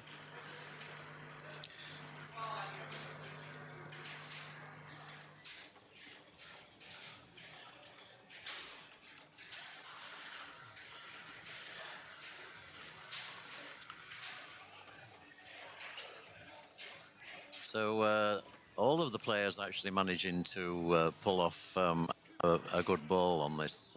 Yeah, they're all aiming for Area 51, which I would be aiming for Foo Ball. But that is one of the body parts of it, so. Yep. And comment by Camcard123, you don't qualify for this tournament by accident.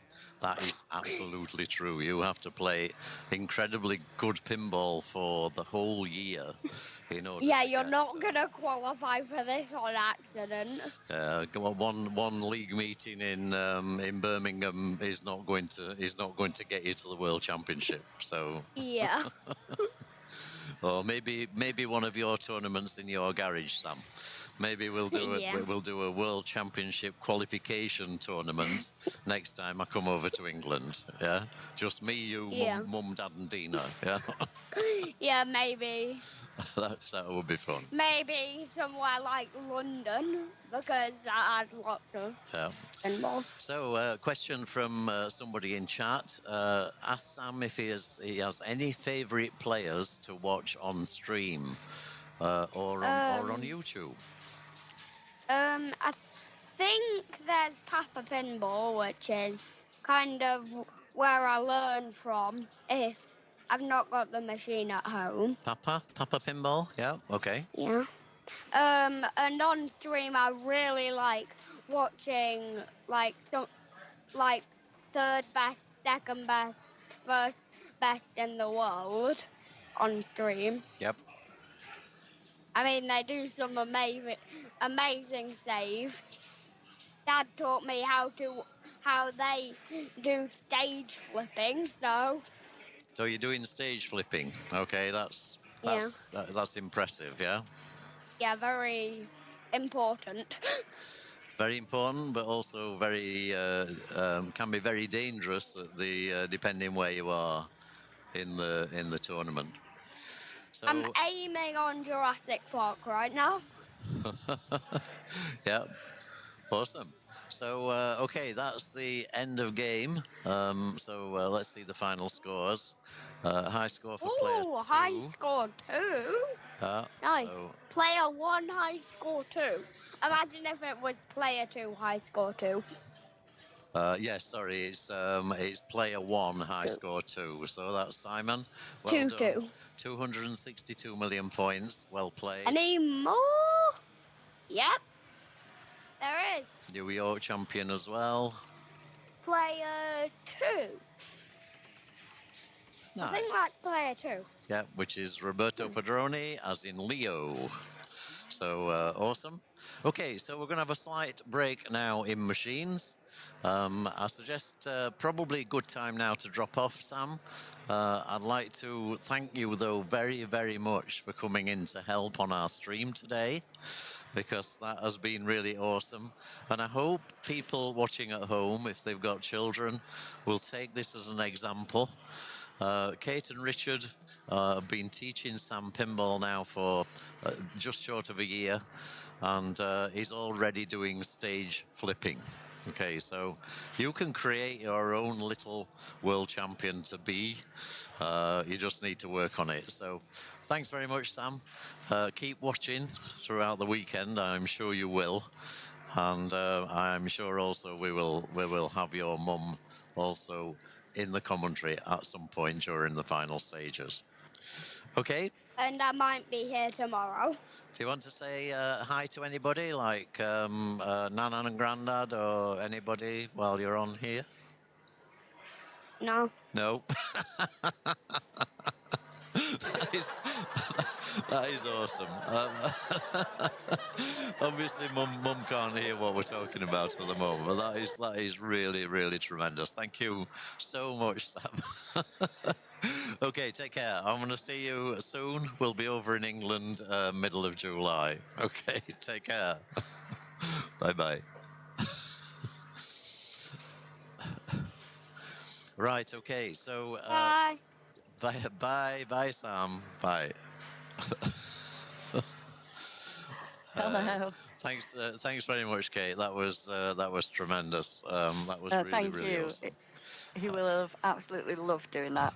So thank you very much. And his Foo Fighters knowledge is fairly on point, I would say. Agreed. Just give me a second, okay?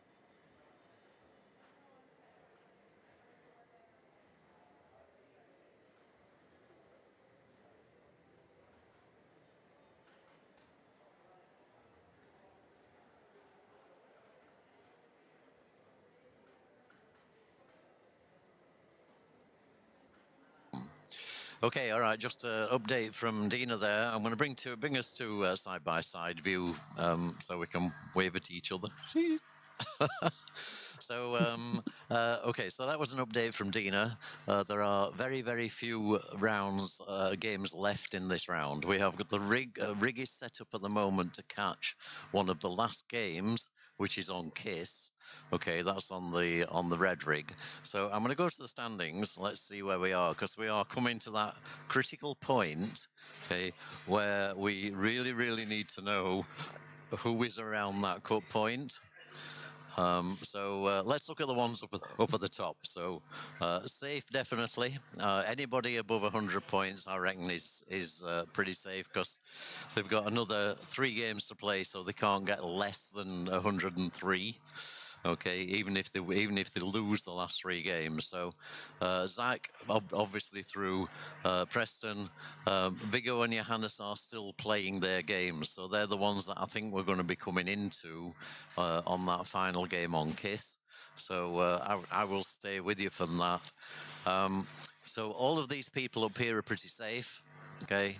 As you go down, we've got people sort of 90-ish.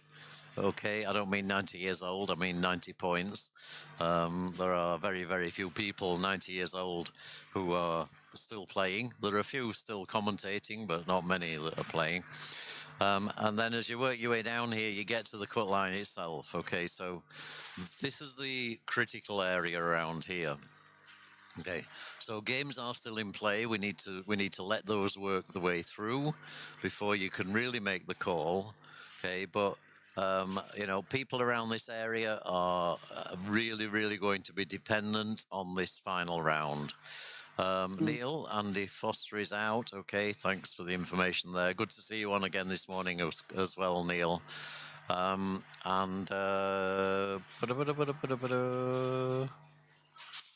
Okay, so going down to the bottom here, these are people who are not qualifying. So even with 21 points, all of the people on here are unlikely to get through. Just ignore these people because they are still playing, so potentially they could move further up.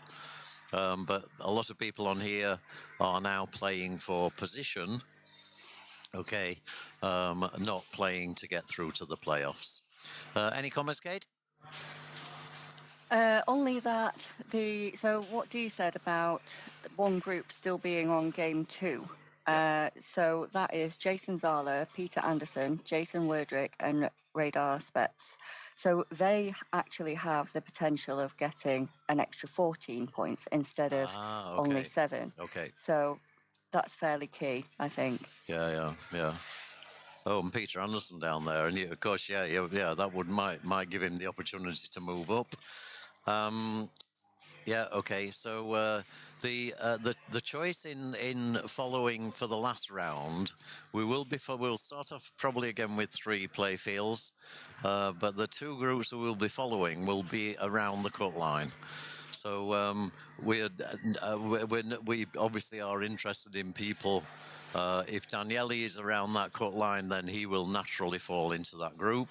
But if he manages to get himself out from danger, then he probably won't be streamed. A good possibility, I would say, that Daniele will be in the Group 8 follow. So, okay, let's hope that's the case. Right, Neil, if you want to join Kate in this chat, Kate, if you could send Neil the link to the meeting. The reason I'm suggesting that, Neil, is come in. We're at a period at the moment where there's not very much happening. If you want to come in and make a plug for the UK Open, that would be absolutely awesome. Probably better than trying to include you in co-commentary later. So, can I will send that link on Facebook Messenger. Okay. I've just sent it now. I can't stay on for very long, so if Neil could replace me, that would be great. Yeah. I have had a request on the chat for a call out. Oh, indeed. What's it going to be? From Foo Fighters? I thought we'd just stick with Indy 500. We're quite good at those ones, aren't we? Yeah. There's a ball in the turbo, Bobby. Another one means a guaranteed multi-ball. Whoa. Okay, but if not, is it going to be Game of Thrones, perhaps? Choose Your House is the one that was requested. Choose Your House. Yep. I'll try and come back on later if there's a spot free. And if anyone else wants any call outs from Game of Thrones, just let me know, and I'll happily oblige. But thank you again for having Sam on commentary, because it's probably made his year doing that. Okay. Yeah. Yeah. Thank you. You are very, very welcome. And to be honest, for the good of the stream and the good of the viewers, actually having somebody Sam's age on there and his maturity. I mean, he sat there saying all the right things. Okay. The bit about do you want to wave to your grandma? No. Is that what you said? was like awesome. Like, do you want to wave wave to Nana and Grandad or something? No. No, yeah. No. But I also thought that when because I was watching the stream on a different computer, so obviously I was a little bit behind. But when he said that, he thought that getting the Area 51 multiball was an accident. Was perfect. It was perfect because he should have started a mode first. Yes, yeah. I've refreshed. So, yeah. Brilliant. Okay, so I've just refreshed the standings. Dina just asked me to do that. And we actually can see a bit more of the positions now. So the groups, there are a lot less players that are still playing. Okay. So that group you were talking about, Eric Stone, Galvin, but who was playing Kiss? Who was the ones that are playing Kiss? Let me just refresh that just in case they're finished. No, so Group 5, Jason Zala, Peter Anderson, Jason Werdrick, and Radar Spets. Okay. They are currently playing Whitewater as their game 2. Yep. And then they'll be playing Kiss as their game 3. Okay, so that's these guys here. So they have an additional game to go on top. So the Whitewater score obviously not entered yet. And they have the final game on Kiss, which we are going to stream from here. So, yeah, keep an eye on that. No sign of Neil yet, but that's fine. If he comes in, he's more than welcome. If you need to drop out, Kate, then by all means do. No issue there. I wonder if Neil did the same as I did and had to very quickly get changed out of pyjamas to come on to stream. Okay. I mean, to be fair, seeing Neil at all is going to be, for a lot of people, disappointing. Seeing him in pyjamas is probably a little bit too much. Yeah. Oh dear. It's 12 o'clock 11 o'clock in the UK. How can you still be in pyjamas? It's a Saturday. Right, it looks like you've got Neil waiting, so okay. I will depart. Okay. Thank you again, and hope to see you all later. Okay, thanks very much, Kate. Bye-bye. Take care. Kate Rothwell-Jackson, guys. Okay, and we're going to bring in as the next viewer, the wonderful, the one and only, Neil McRae. Come on, say something we can't understand, Neil. Choose your house. Choose your house. It sounds just like it. So let me ask you: Have Stern contacted you to be the call out on any particular pinball machine yet? No, I keep asking them, but yeah. I think they're worried about having to do subtitles. So, but you could be on, Kelts or Jokes Trap or something. Yeah, I'd love to be in a game like that, but no, they unfortunately Stern need to sell games to make money to stay in business. If you put me in it, they'll be out of business.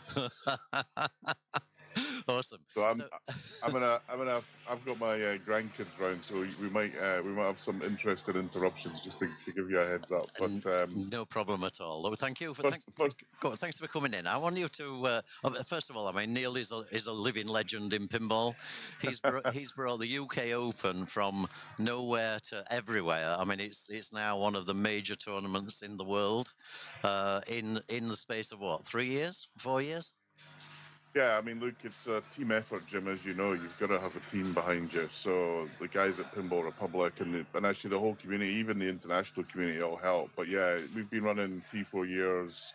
We actually started just before COVID in our club, but then we kind of went big after COVID. So and support from you and the whole community has been amazing as we've kind of.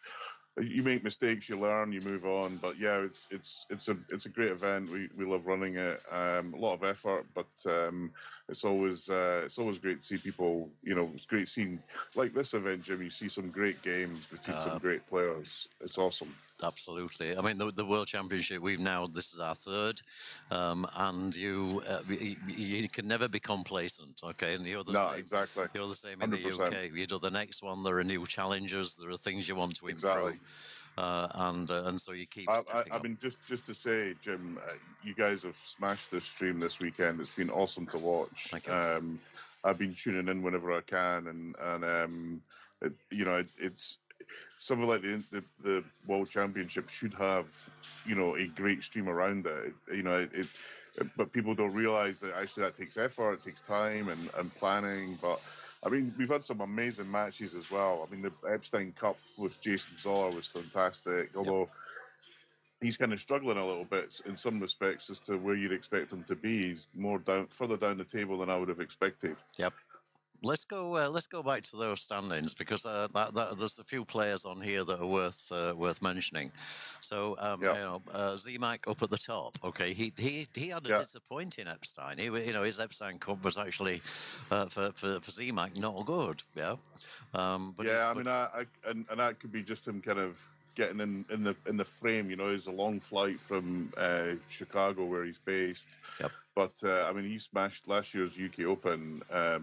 He put almost the perfect card in, almost top score on every game. He's just he's an amazing guy, a stunning player. Always finds out the weird things that no one else has found out.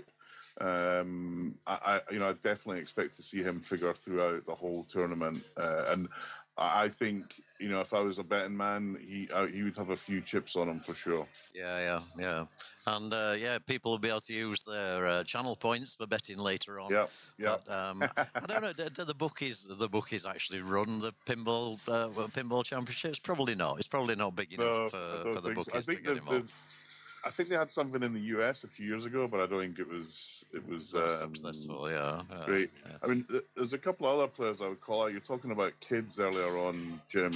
Yeah. Sterling Mikoska. This guy, I think he's the youngest player in the tournament ever. He's 13 years old. Okay. Yes, and look, he's going to qualify unless he has an insanely bad. Yeah. I mean, it's fantastic. He's got to get another. To guarantee getting through. Okay, he probably wants to do reasonably well. He wants to get 7 points minimum to get to up to 100.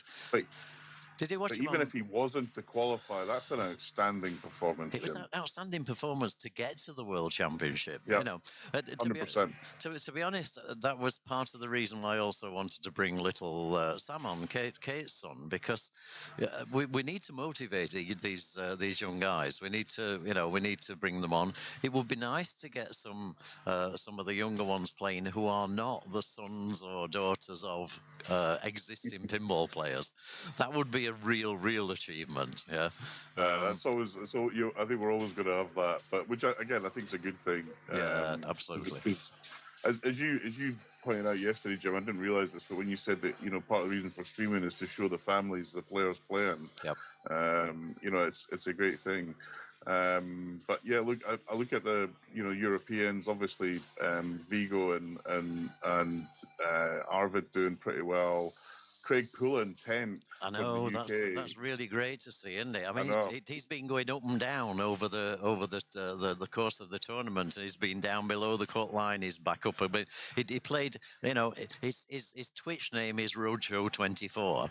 I know. And his favourite machine in the world is Roadshow, and he crashed out on it. I know. Yeah.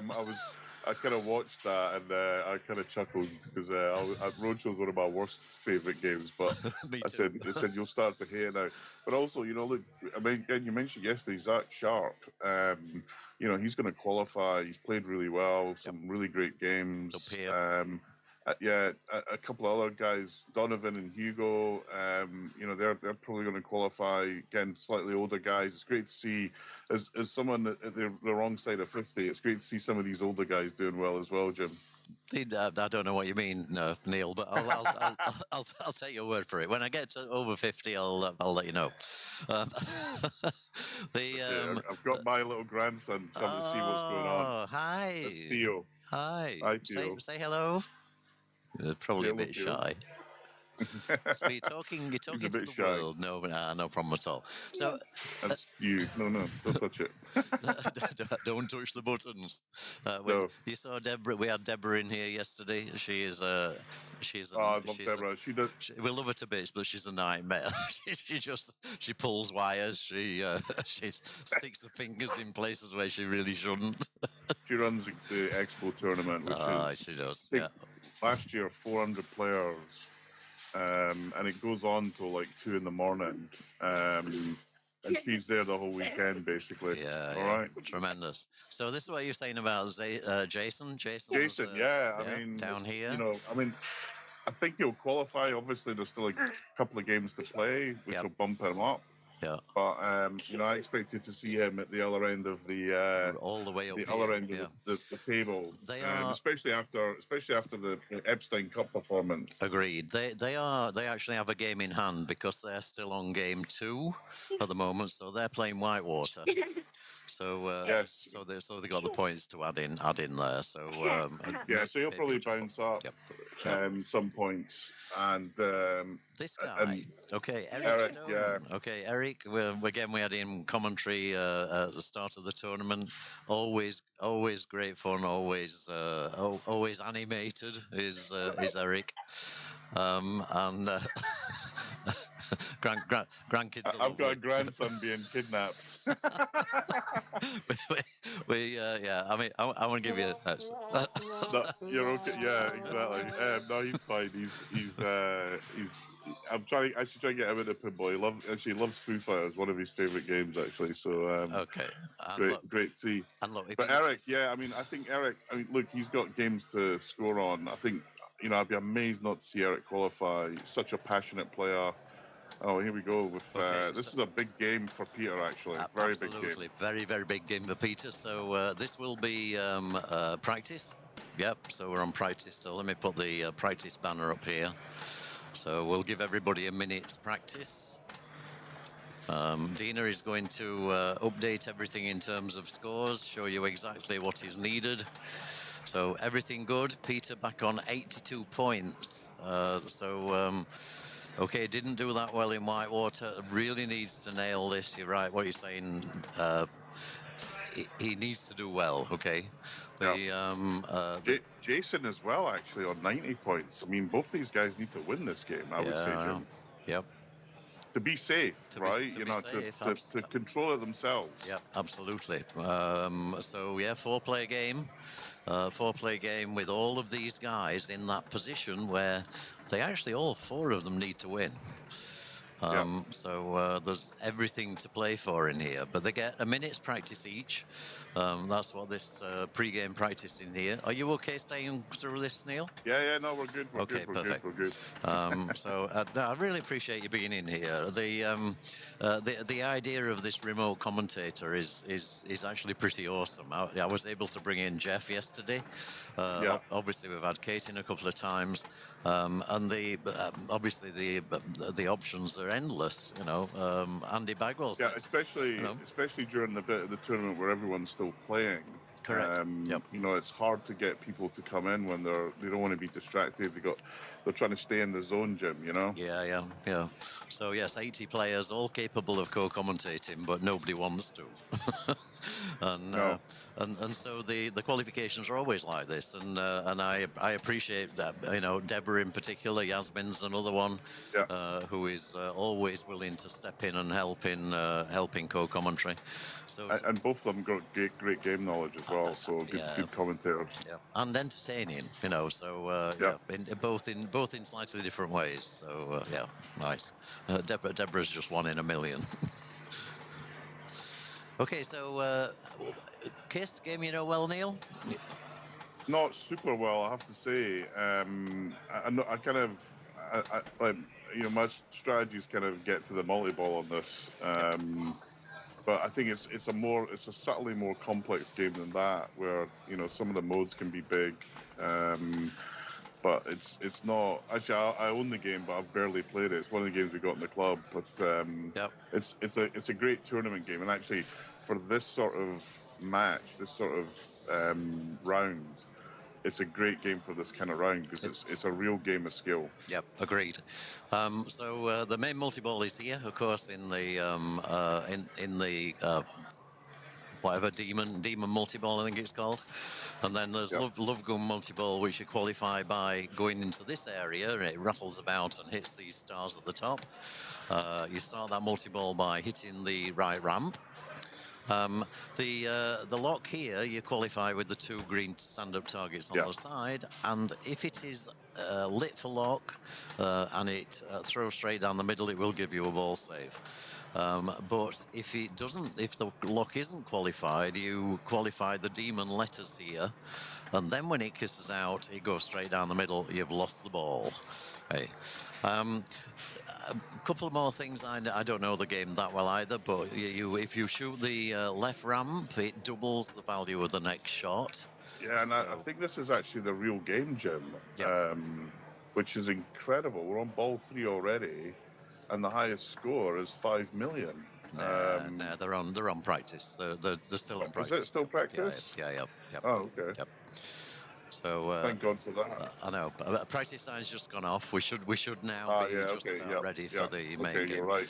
And that's, I was going to say. I know. Because normally when you put 4 players on it, that's when practice is over. But okay. I know.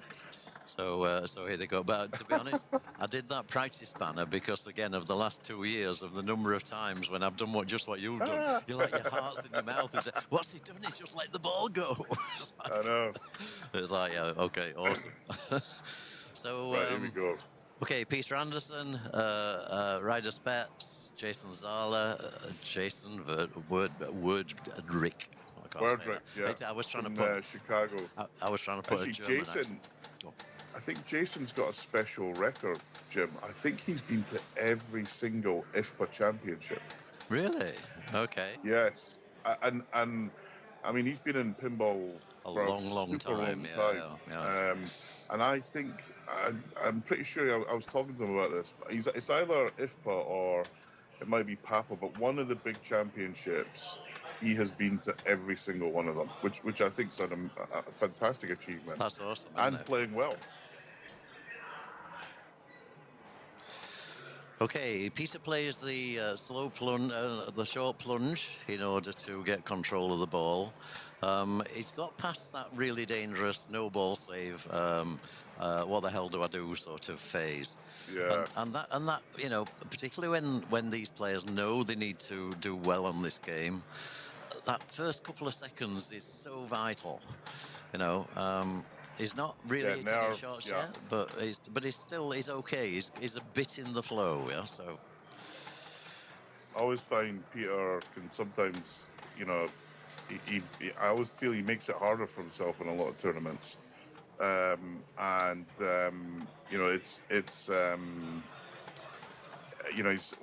the pressure's on, Peter's the guy that just laps it up and just delivers basically. So I'd expect him to do well here. And you see what he's doing here? He's shaking the machine, so as the ball comes out, it doesn't go down the middle. It's a very, very subtle shaking action. You can see the machine. Okay, so he's now got Love Gun qualified. He needs to shoot this ramp. Knowing Peter, he will hit it first time. Okay. Oof. What did I do? That's a bad trade. You jinxed him there, Jim. I jinxed him there. Absolutely. Sorry, Peter. Didn't mean it. won't do it again. Dear. So, just from your side, while we're waiting for that tilt bob to settle, I'll put a timer up there, by the way, so we can see how long we wait for the tilt. From your end there, you can see the whole play field. You can see the players. So you can see exactly what the guys at home. Yeah. Yeah, it's same as the stream, Jim. Looks great. And there's no delay between. I can tell that whether we're talking between each other, so it's all absolutely 100% live. Yeah, it's great. There's obviously a delay. I've got this mainstream on my TV, so there's a slight delay there, obviously. But between me and you, it's fine. Yep. Awesome. So, I actually tried to get this working 2 years ago, and then we had the computer crash, and we didn't get it going. Oh, yeah. So to get it working for this World Championship is awesome. Let's get rid of the timer. 42 seconds for Reader. Here he goes. And the choice of shot, Juice is the reason they choose Juice is it normally gives you one of the Juice shots. It's the center ramp, and you're going to be shooting that center ramp anyway. Yeah. He short plungers. He's in danger here. Okay. That was tough. That was tough. A good save. So we see now the center ramp's lit. Yeah. But So really, it's qualifying. Game set up tough. It is set up tough, and it's qualifying this he wants. He's there. He's qualified the multi-ball. Now he needs to get... I'm not going to say he's going to hit it first shot this time. I think that would be probably a mistake.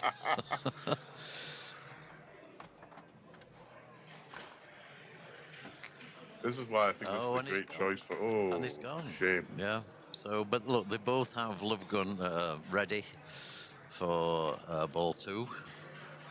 And you know, you would expect this sort of a game and these players to be like playing this for, you know, hundreds of millions of points, and the pressure is what really, really counts. You know, anybody watching this at home that thinks, "Oh, I can get miles better scores than that on Kiss," yeah, sure you can. But when you've got no outlane post, you've got no rubbers here, you've got no centre post, you've got it on no ball save. Yeah. Yeah, I mean, the no ball save's the tough one on this because you've got those dangerous pops. Yep. You've got that kick out of the tongue that can sometimes be very risky, and also just look how sensitive the slings are. The ball's bouncing around like crazy, so just getting under control is like Jason's doing now is huge. So he's in command now. And actually, that Love Gun shot, it looks an easy shot, but it's so easy to get it wrong. Either go up the ramp half in the middle, or brick off the side of it, and then you're in real danger. Like that. Jason was lucky there. Yeah, it was lucky. It bounced off. Yeah. So, okay, it's qualified. So, okay. I'll keep quiet. Jason does hit it first time because I didn't say a word. So here we go with Love Gun multi-ball. Whoa, that was nice. You need to hit these kiss targets here in order to get the adder ball at the crank it up here. That's normally the first objective. Yeah.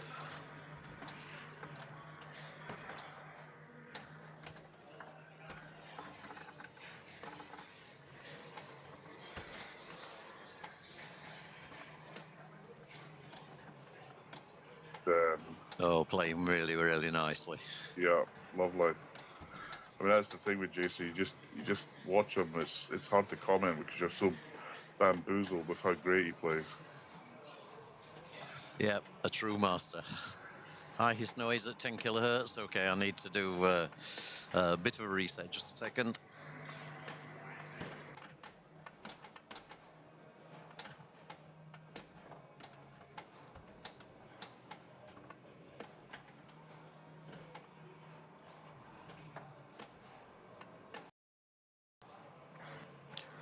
Be back. Let me know. That's right. Let me know if that's gone. That's right, Jane. He is very like Anton. So, like Jason, like, you know, this is the pressure's on. He's turned up. He's turned up his Love Gun, and he's at 28 million. This is what he needs to do. Take advantage of, you know, first two players who haven't had a great ball. Start piling that pressure on, because. A lot of people don't, but when I tell this people, Jim, pinball's a mental game as much as it is a skill game. It is. Psychology. Psychology in sport. I mean, if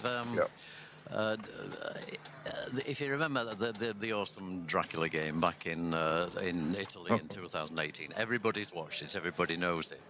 But it's not just a demonstration of pinball, it's a demonstration of being a real sportsman, coming back from the dead. And believing that you can do that is something that is actually taught in sports school, and Dina actually went to a sports school and introduced that video for them to use as a teaching aid, because it really is. And you're right in what you're saying. The psychology, you've got to believe you can do it. You've got to believe you're better than the other guys on the table there, and you've got to believe you can play against the pinball gods, because they really do sometimes just jump out and bite you. So, yeah, awesome. Okay, so Jason finishing on 30 million, which is not too shabby for ball 1. And here we go with the old timer. You coming in? Can we join you for this? Of course. Pick a headset. So, here's Jason. Again, again, a win for Jason here would be massive. It's okay. It's okay. They just put it. No. It's sing Leah, so you don't need to. Okay, so we're also joined here by another wonderful co-commentator. So how many wonderful co-commentators can we get here at the same time? Well, by wonderful... Yeah, keep it away from your mouth rather than close. Okay, That's fine. Yeah, okay. By wonderful, you mean with very little hair? But we do have that in common. The three of us. I mean, personally, I wouldn't have commented on it, but that's it. No, it's fun to be self-deprecating. How are you, Colin? I'm fine, Neil. How are you going? Good. Okay, so this is Colin McAlpine, of course. Needs no introduction, but if you want to introduce yourself. Sure. I'm Colin McAlpine, and here playing, but we're all waiting on this lovely game here. They must have had an awesome first two games, but so I'm over here. I'm visiting from the United States, and you've been over here you've been over to Europe many times. I have had the pleasure of being over here a lot. Yeah, I've had the pleasure of Colin in co-commentary now for a lot of hours, I would say. In told, we probably have quite a number of hours under our belts. It's because those folded tournaments were very short. Absolutely. Actually, Colin was in Europe one time when I was running the tournament and had a day off and basically jumped on a flight, flew over to my house and participated in the tournament. That was a crazy evening. Yep. Yeah, it was a good time. Okay, so back to the game. Peter off ball 2. And all 4 players really need to win this. Yes. Yeah. So they're all around that point. 90 points going into that final round. If they can get to 97, or they're going to be in a strongish position. If they take a 1, Peter particularly finished on 83. He puts himself in real pressure. Yeah, Peter's in real trouble if he doesn't get a good result here. So he's already got his love gun lit at the right ramp? Okay, that's nice. Lit that on ball 1 and then immediately drained. Yeah, 1 shot and out. Oh, yeah, that's typical. I remember doing that. Yeah, you can light it on ball 1 and then never even start it the whole game because you can't find that ramp. And it's narrow. It's not very wide. Yep. But good post transfer, good decision. He's focused on what he needs to do, and he needs to one-time it, and he one-times it for full value off the hurry-up, so that's really important as well. Okay, so here we go. And you can fill in better on the rules here. You're probably a lot more knowledgeable on this than the other co-commentators, I should say. Yeah, so amazingly, for whatever reason, he was actually able to get a right orbit shot even during the auto plunge, which I didn't think was possible because usually the switch is disabled, but maybe it was before it all auto plunged. But the compliment to the IFPA staff, there's very little ball save on any of the multi-balls, so he's not even going to get that one back that he lost. And I can't tell what he's locked in now. He should have 1 pink shot, but I can't see if any's lit. Where is it? Yeah, true. Look on the left orbit. It's under the Gene head. So under his tongue, hidden by Gene's massive tongue. Okay, yeah. It was under there. It's an insert that was under there, yeah. Okay, so now shoot the pink shots. Yeah, and then shoot that one again. The center ramp's a nice one. Now he's going to go, now he's in the flow now. Look out. So that was his second right ramp. Okay, that's almost like I gave him double credit. That was cool. So now he's left with the hardest one, which is this orbit here. Yeah, nobody likes to shoot that one. Yeah. And that's a huge shot for Peter, though it's massive if he hits it. If he hits it, yeah. Well, he's on 80 million already. Add a ball in Love Gun? I thought, isn't that not the KISS targets? Because they've not been shooting for those. You have to complete both target banks once. It lights the scoop for the backstage pass. Okay. The first one during multi-ball will give you the add a ball. Okay, just a second. Okay. It's a bit too high. Oh, it needs to be just up. As in louder. Yeah, okay. Okay, all right. We just made you a bit louder. Okay. Okay. I was trying to be sensitive, you know. I wasn't sure how. So yeah, so he's already out of multi-ball, but 80 million is a good result. So that's very positive for Peter, especially given the other scores. You know, of course, he wants to put as many points as possible on, because there's a certain guy named Jason Zoller in here that we saw even in Epstein Cup can any given ball will just put up a couple $100 million without even thinking about it. Yeah, I know. That Epstein was awesome, wasn't it? That was really okay. tremendous. Well, the gene head, will it kill him? No. Oh, it's turned nice. When I played this earlier, he was spitting it straight down the middle. Okay. So this is a really nice mode. You combo the center ramp and then go into Gene's head. Yep. And he gives this gentle shake to the machine so that he doesn't get the reject down the middle. Giving a little, nice little nuanced nudge there with the wiggle. Oh, that was wow! Oh, come on, game. That was lovely. Come on, that was. That was hard. That was tough. Oh dear. Let me. You can hear Neil okay as well. Oh yeah, I can hear Neil fine. Yeah. No, but that's exactly that's the perfect nudge to do. And I didn't think he would get a straight to tilt on that. I thought he'd get a double for sure, but not straight to tilt. So, but still, 92 million, that's a nice position to be in going into ball 3.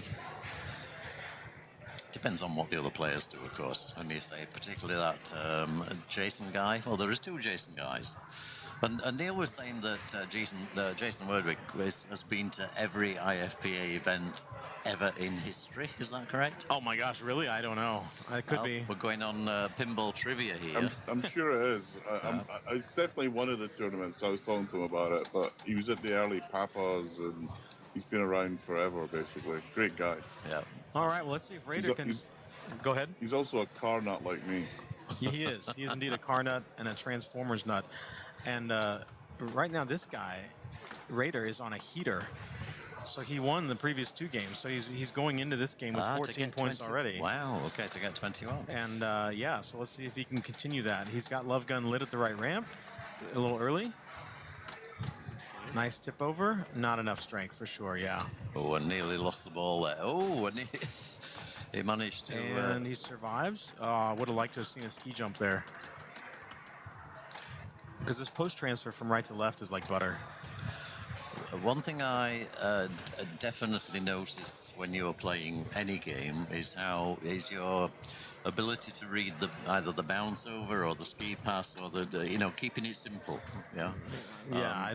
And you do it repeatedly. I was saying earlier, you were playing one of the classic machines, and your shot choice is it can never be perfect, but it's pretty good. Yeah. Oh, thank you. Yeah, no, it's definitely. To me, it's all about probabilities and percentages, and exactly. So, especially if it's a tight shot, then you want to take it from a cradle every time. Yep. Now, a game where it's not the case is Elvira and the Party Monsters, because that right ramp is very wide, and the flipper here, especially that left one, is just going to crap. And so you need the momentum. If you aren't the first player in the match, I was the 4th player in the match. So the thing was, it was just cooked by the time I played it. So hitting the shot from a cradle was not going to happen. So you have to use the momentum of the inlane feed. Inlane feed, yeah. So to answer a quick question in chat, no, Paul Youngma is not here this weekend. I think he actually qualified for the Worlds, but I think there was something happened. He wasn't able to make it. So no, unfortunately, Paul not here. We do have Roy Wills here from the Netherlands, and also Rakesh. And we saw that ski jump there from Jason as he just did it, and it goes to a perfect cradle every time with a little bit of an up nudge. See, nudge over, trap. Yeah, I mean, so if watch what he's doing there. He didn't flail away when it came to the tip of his flipper. He was shatzing to get as a defensive maneuver, and then did a ski jump, and he was back in control. So now his love gun is ready. Oh, and it started. It started. Okay. And he's already hit the hurry up. That's one thing. A lot of players get all excited because you hit that right ramp to start love gun, and you're like, oh, great. And then you forget that you need to hit that Star Child area again one time to get the party started, to get the points flowing, because otherwise your base value of your jackpot will go down to 500k. Okay, so start on the ramp, immediately shoot the star shot. Correct. And then it builds. Okay, so which is why Peter finished up at 80 million after the first. Yeah. If you don't, I mean, it's a difference between, I think, a 3 million base value versus a 500,000 base value. So a monumental difference. So it's almost 7x, 6x difference. Yep. So it's like getting a 6x shot multiplier. Yeah, I mean, Peter smashed it on his multi-ball, hence why he got to that score very quickly. Nice decision there with just a subtle tip over. He didn't even bother with having to flip that with the 2 balls, kept him perfectly safe. And he wanted it on his left flipper again for the right orbit, which he nailed. He's got the Star Child shot lit and also the right orbit lit. Left orbit, rather. And he plays the difficult one. Yeah, it's not I'm fine with that. I mean, great aerial coverage. Loses the ball, but that was nicely played. And to your point, Jim, a lot of oftentimes you just get lucky, and the chaos of the multi-ball will end up completing those side banks. Yeah. That will then light your scoop. But because the ball save is so low, you don't get the opportunity to flail around. Yep. And so you really have to be intentional about completing those side banks in order to light your add-a-ball. And so so the focus has to be on getting the jackpot values up and getting those jackpots while you can, not on the other ball. Yeah, I mean, to me, mission number 1 is to hit the hurry up at the beginning of the multi-ball. Yep. Mission number 2, while the ball stays running, is you spam the crap out of those side banks. Spam the crap. we should have that as a call out somewhere. Dear. No, I only have one call out in pinball, which is Flight of Brickerus. When you screw up Flight of Icarus. Flight of Brickerus. I said that once in the chat during one of the early streams of Iron Maiden, and then they incorporated it and had the guy do the call out for it. So yes. It's actually in the code. Yeah. Flight of Brickerus. Yeah. Awesome. Nice to have influence, isn't it? Yeah. So every time that pain you feel when you play that mode and you die, I mean, that's one of those terrible modes. Like you think, I just have to alternate ramps. Most people, I would say the average score for Flight of Icarus is probably 3 million points. 5 million. I know. That's right. Yeah. It's taking a shot, again in a normal game, taking a shot at that left spinner in order to get the mode away from Flight of Icarus can actually win a game. Yeah, it can. Yeah. So Jason Love Gun is now ready at the right ramp. And, just crawls back into the right in lane. Thank you, Spin. All right, let's see if he can nail this. First time. Do it. Yes. Yeah. Okay, nail it.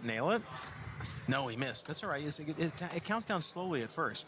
You're fine until all the balls spit out. Then it starts counting down fast. Okay, now he's... Guess it? No. It did not register. He didn't make contact with the stand-ups in the back. So look at his value dropping. Yeah. So it's down to about 1 million now. Now it's done. So now he's locked in at about 1.1 million. And that would have been, if he'd have got it first down, what was the value? It's like 2.5 or 3 million. Okay, so yeah. And down to 2 balls. So he's more than halved his point potential in this multi-ball because of that. Yeah. And so now's the grind. You hit one shot, then hit it again, and then pick another one, hit that one, hit it again. And if you hit it as a combo, you get double points. And unfortunately, that was a well-deserved drain. Yeah, you missed your shot. You deserve to die. You deserve to die. Old man drain, I think. Old man drain. No. That was me on my ball 3 at Stranger Things when you flew the flipper flub. When it's like, oh my gosh, how did I lose that? Yeah. That was nice. That was a nice post drop. Yeah, that's really good skill. Yeah, really good skill there. Okay, so now he has his playfield multiplier at 2x because he just finished his mode. Ideally now you want to race to your first available multi-ball, because you'll lose that 2x or any other playfield multiplier you built up upon your ball drain. Okay, his Demon Lock is ready, but that's not his third one for sure because the targets are still lit. Yeah, agree. But wouldn't it be better starting in another mode here? He's got having completed one. It depends on the situation. I think yes, in this situation because he's on ball 2. It's but I would still get the locks now because he's going to start the mode first anyway. Okay, there he goes. Defensive flip takes it. That's his only first lock. Only first lock. You were right. Yeah. Oh. Just worried he gets that eject from Gene is so dangerous. And on default settings, there's a ball save. But guess what? That's turned off here. Really? Good old Josh.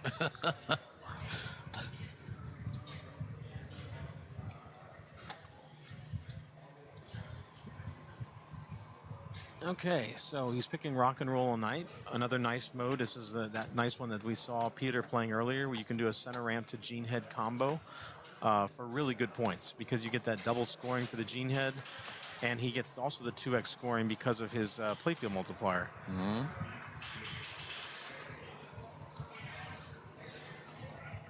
And he's getting closer towards Demon, so we'll be seeing that. Oh.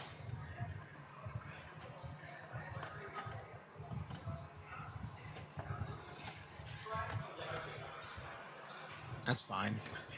Yeah, each time you hit the Gene Head, you will get a letter in Demon, so you can go the hard way. The hard way towards lighting your lock is actually spelling Demon. Yeah. The easier way is to hit both of the flashing stand-ups. I can't tell what letters he's on because of the artifacts. Oh, and there's that stupid feed. Very painful. Yeah, absolutely. But, 44 million. This game could go anyway. Oh, yeah. 92 million. Jason, I think, has got probably more progress. But maybe not, actually, because Peter has at least one Demon Lock, I think. Yeah, the actual progress. You're right. Jason's ready. I mean, he's one stand-up away from lighting his third lock, and this looks like this may be Peter's second Demon, or has he played Demon yet? He's not played Demon. Okay, his Demon's ready then. So, yeah. Yep. So short plunge, get control of the ball. Yeah, you have to side slap though, or the sling's going to get it. Which he did. Okay. Beautiful. Lovely. And here he goes. That was sublime. That's exactly the right play. Yeah.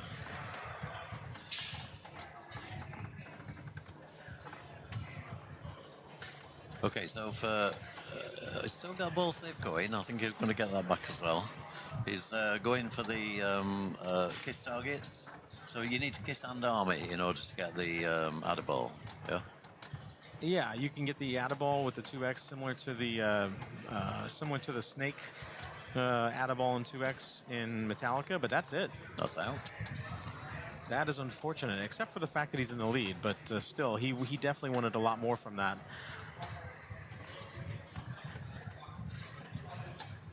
So it's a long way back to another one, but it's because he's in rock and roll. He's going to keep playing that headshot anyway, isn't he? So. Yeah, and he's figured out the solution to the Gene kick out with that wiggle that with you the noticed wiggle, before. Yeah. Nice. Nice.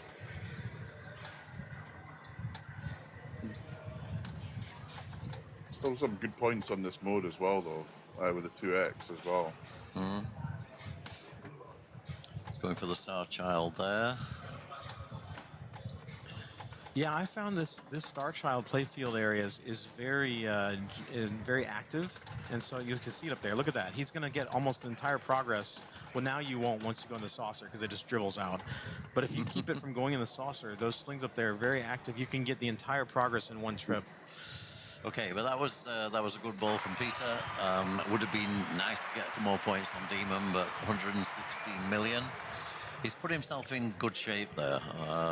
3 very good players following him. Indeed. So yeah, the Raider. Okay, yeah. So he has Love Gun ready. So his job is short plunge, get control, post pass, shoot the right ramp.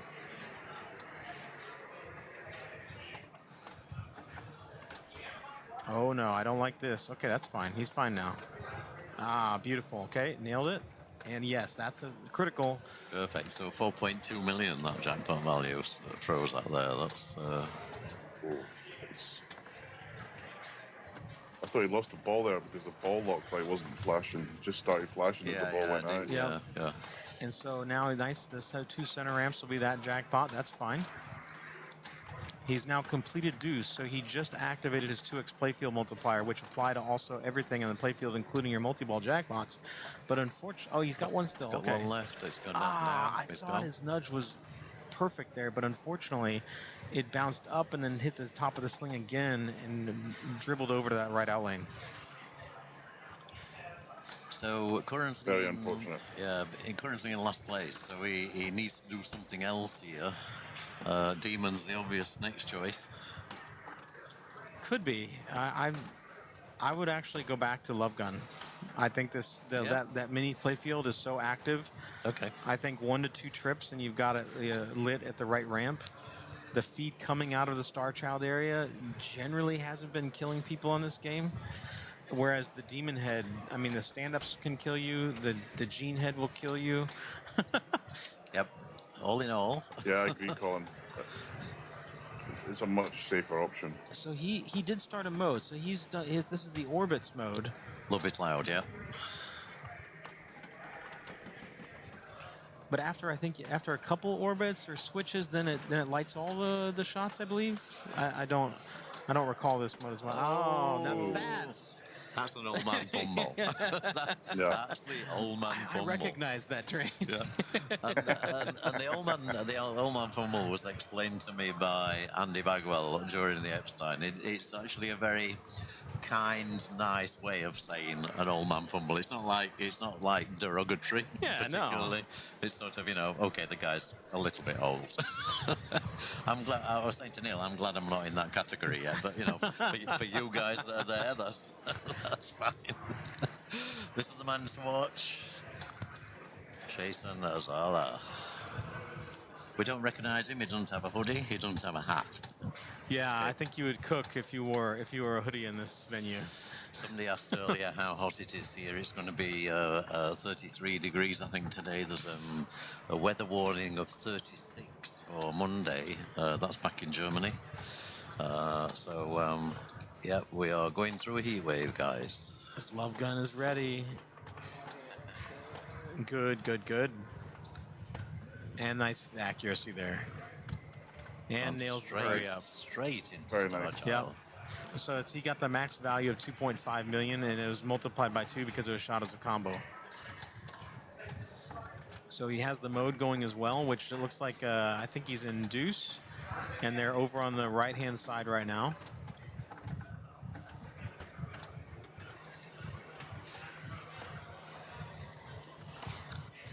He'll get double point. Nope, he goes to the Gene Head. Oh, okay, he got the Gene Head jackpot, and it didn't kill him. That's nice. Look out for the kick out. Okay. Score accelerating. 69 million. Now, I don't know how far he is in deuce, but... That's the orbit. The first orbit. Needs it again. Sometimes the pops will give it to you. Nope, not that time. The pops are going to give you the right out. Oh, good nudge. Nice nudge. That was an interesting bit of air defense there. It wasn't a straight down the middle air defense. He used the air defense to keep the ball from going into the sling. That was novel.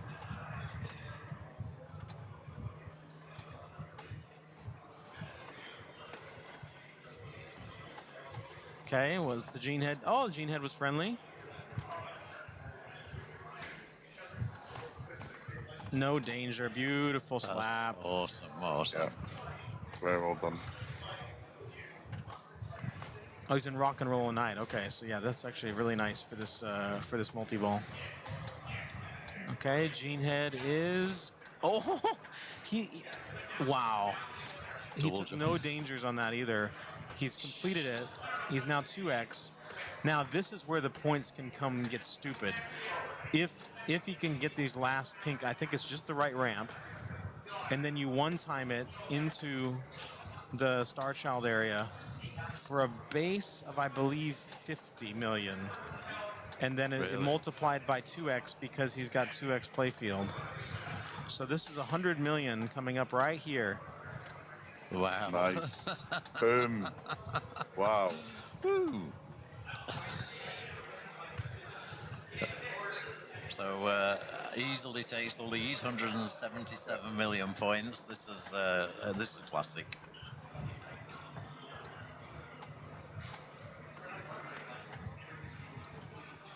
Okay, and then it's just back to the... Now, look at that. His jackpots value are higher now because he's in the second lap.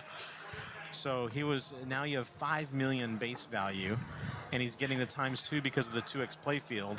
He gets an additional X for if he shoots them as a combo. So every jackpot value has the potential to be another 20 million.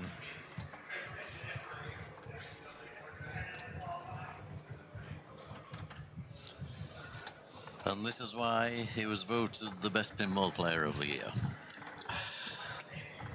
Is the best pinball player of the award, is that based on number of points achieved during the year? It's based on whoever had the highest Whopper tally at the end of the year. Okay.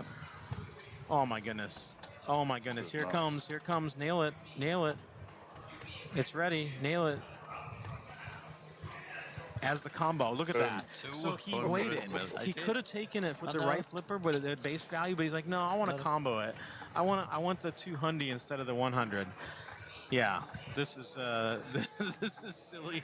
And look at his face. I mean, there is absolutely zero emotion there. He's like, he's like another cyborg. I can't do that. I'm like the Andre Agassi, and he's like the Pete Sampras. You know. That's a nice a nice analogy. I wear my emotions on my sleeve when I'm playing and in life in general. But the guys like Jason and Johannes are just robot-like. Yeah. And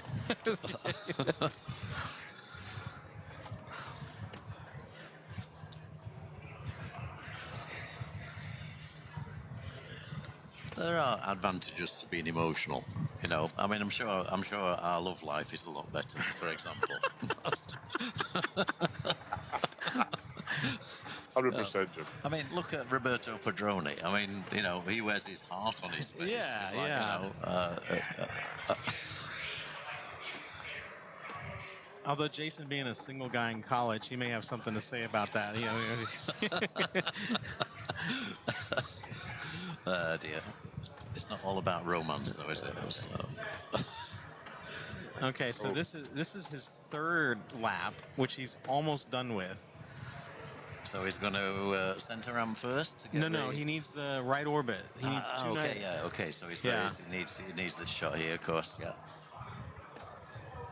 And no, he doesn't freak out. When the ball is like at the very micro tip of the flipper, he doesn't freak out about it. He just coolly look at that. does a little save. Lost the ball. He's like, okay, I just play with this one. 497 million from that Love Gun multi-ball.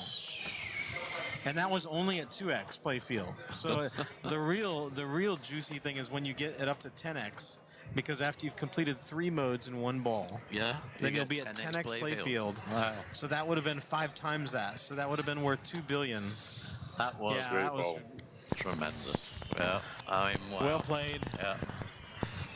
So Jason Azala, really showing a demonstration of how to play KISS. And great to have Colin in here because he understands the rules to that sort of level. Me and you, Neil, would have struggled, I think, to get to that. Yeah, the combo shot, I know about that, but the rest of it, no, for sure. It's incredible. Yeah. But it's great to have you on here as well, Neil. So, you know, and Neil's on here. It's great. I mean, this is what I said at the start, Jim. This is such a good game to pick for this match. You know, because it's got so many things like that. All right, so we have our second Jason stepping up. He has the demon is ready. Oh, give him control, please. Oh, that was a ball-saving nudge. Let's see how many points he's able to cash in because of that. He still has a mode running. It looks like he has rock and roll up. I don't know exactly how far in the progress. So he'll want to just shoot the red and blue flashing ones because they're going to get double progress. And then hopefully he'll have 2x playfield after a few more rock and roll night shots. Ooh. And that is not coming back. So he has... Okay, the Gene Head did not kill him. Oh, nice defense there. Oh, no. Yeah, that's... Oh, and he had the outline save. The front row award.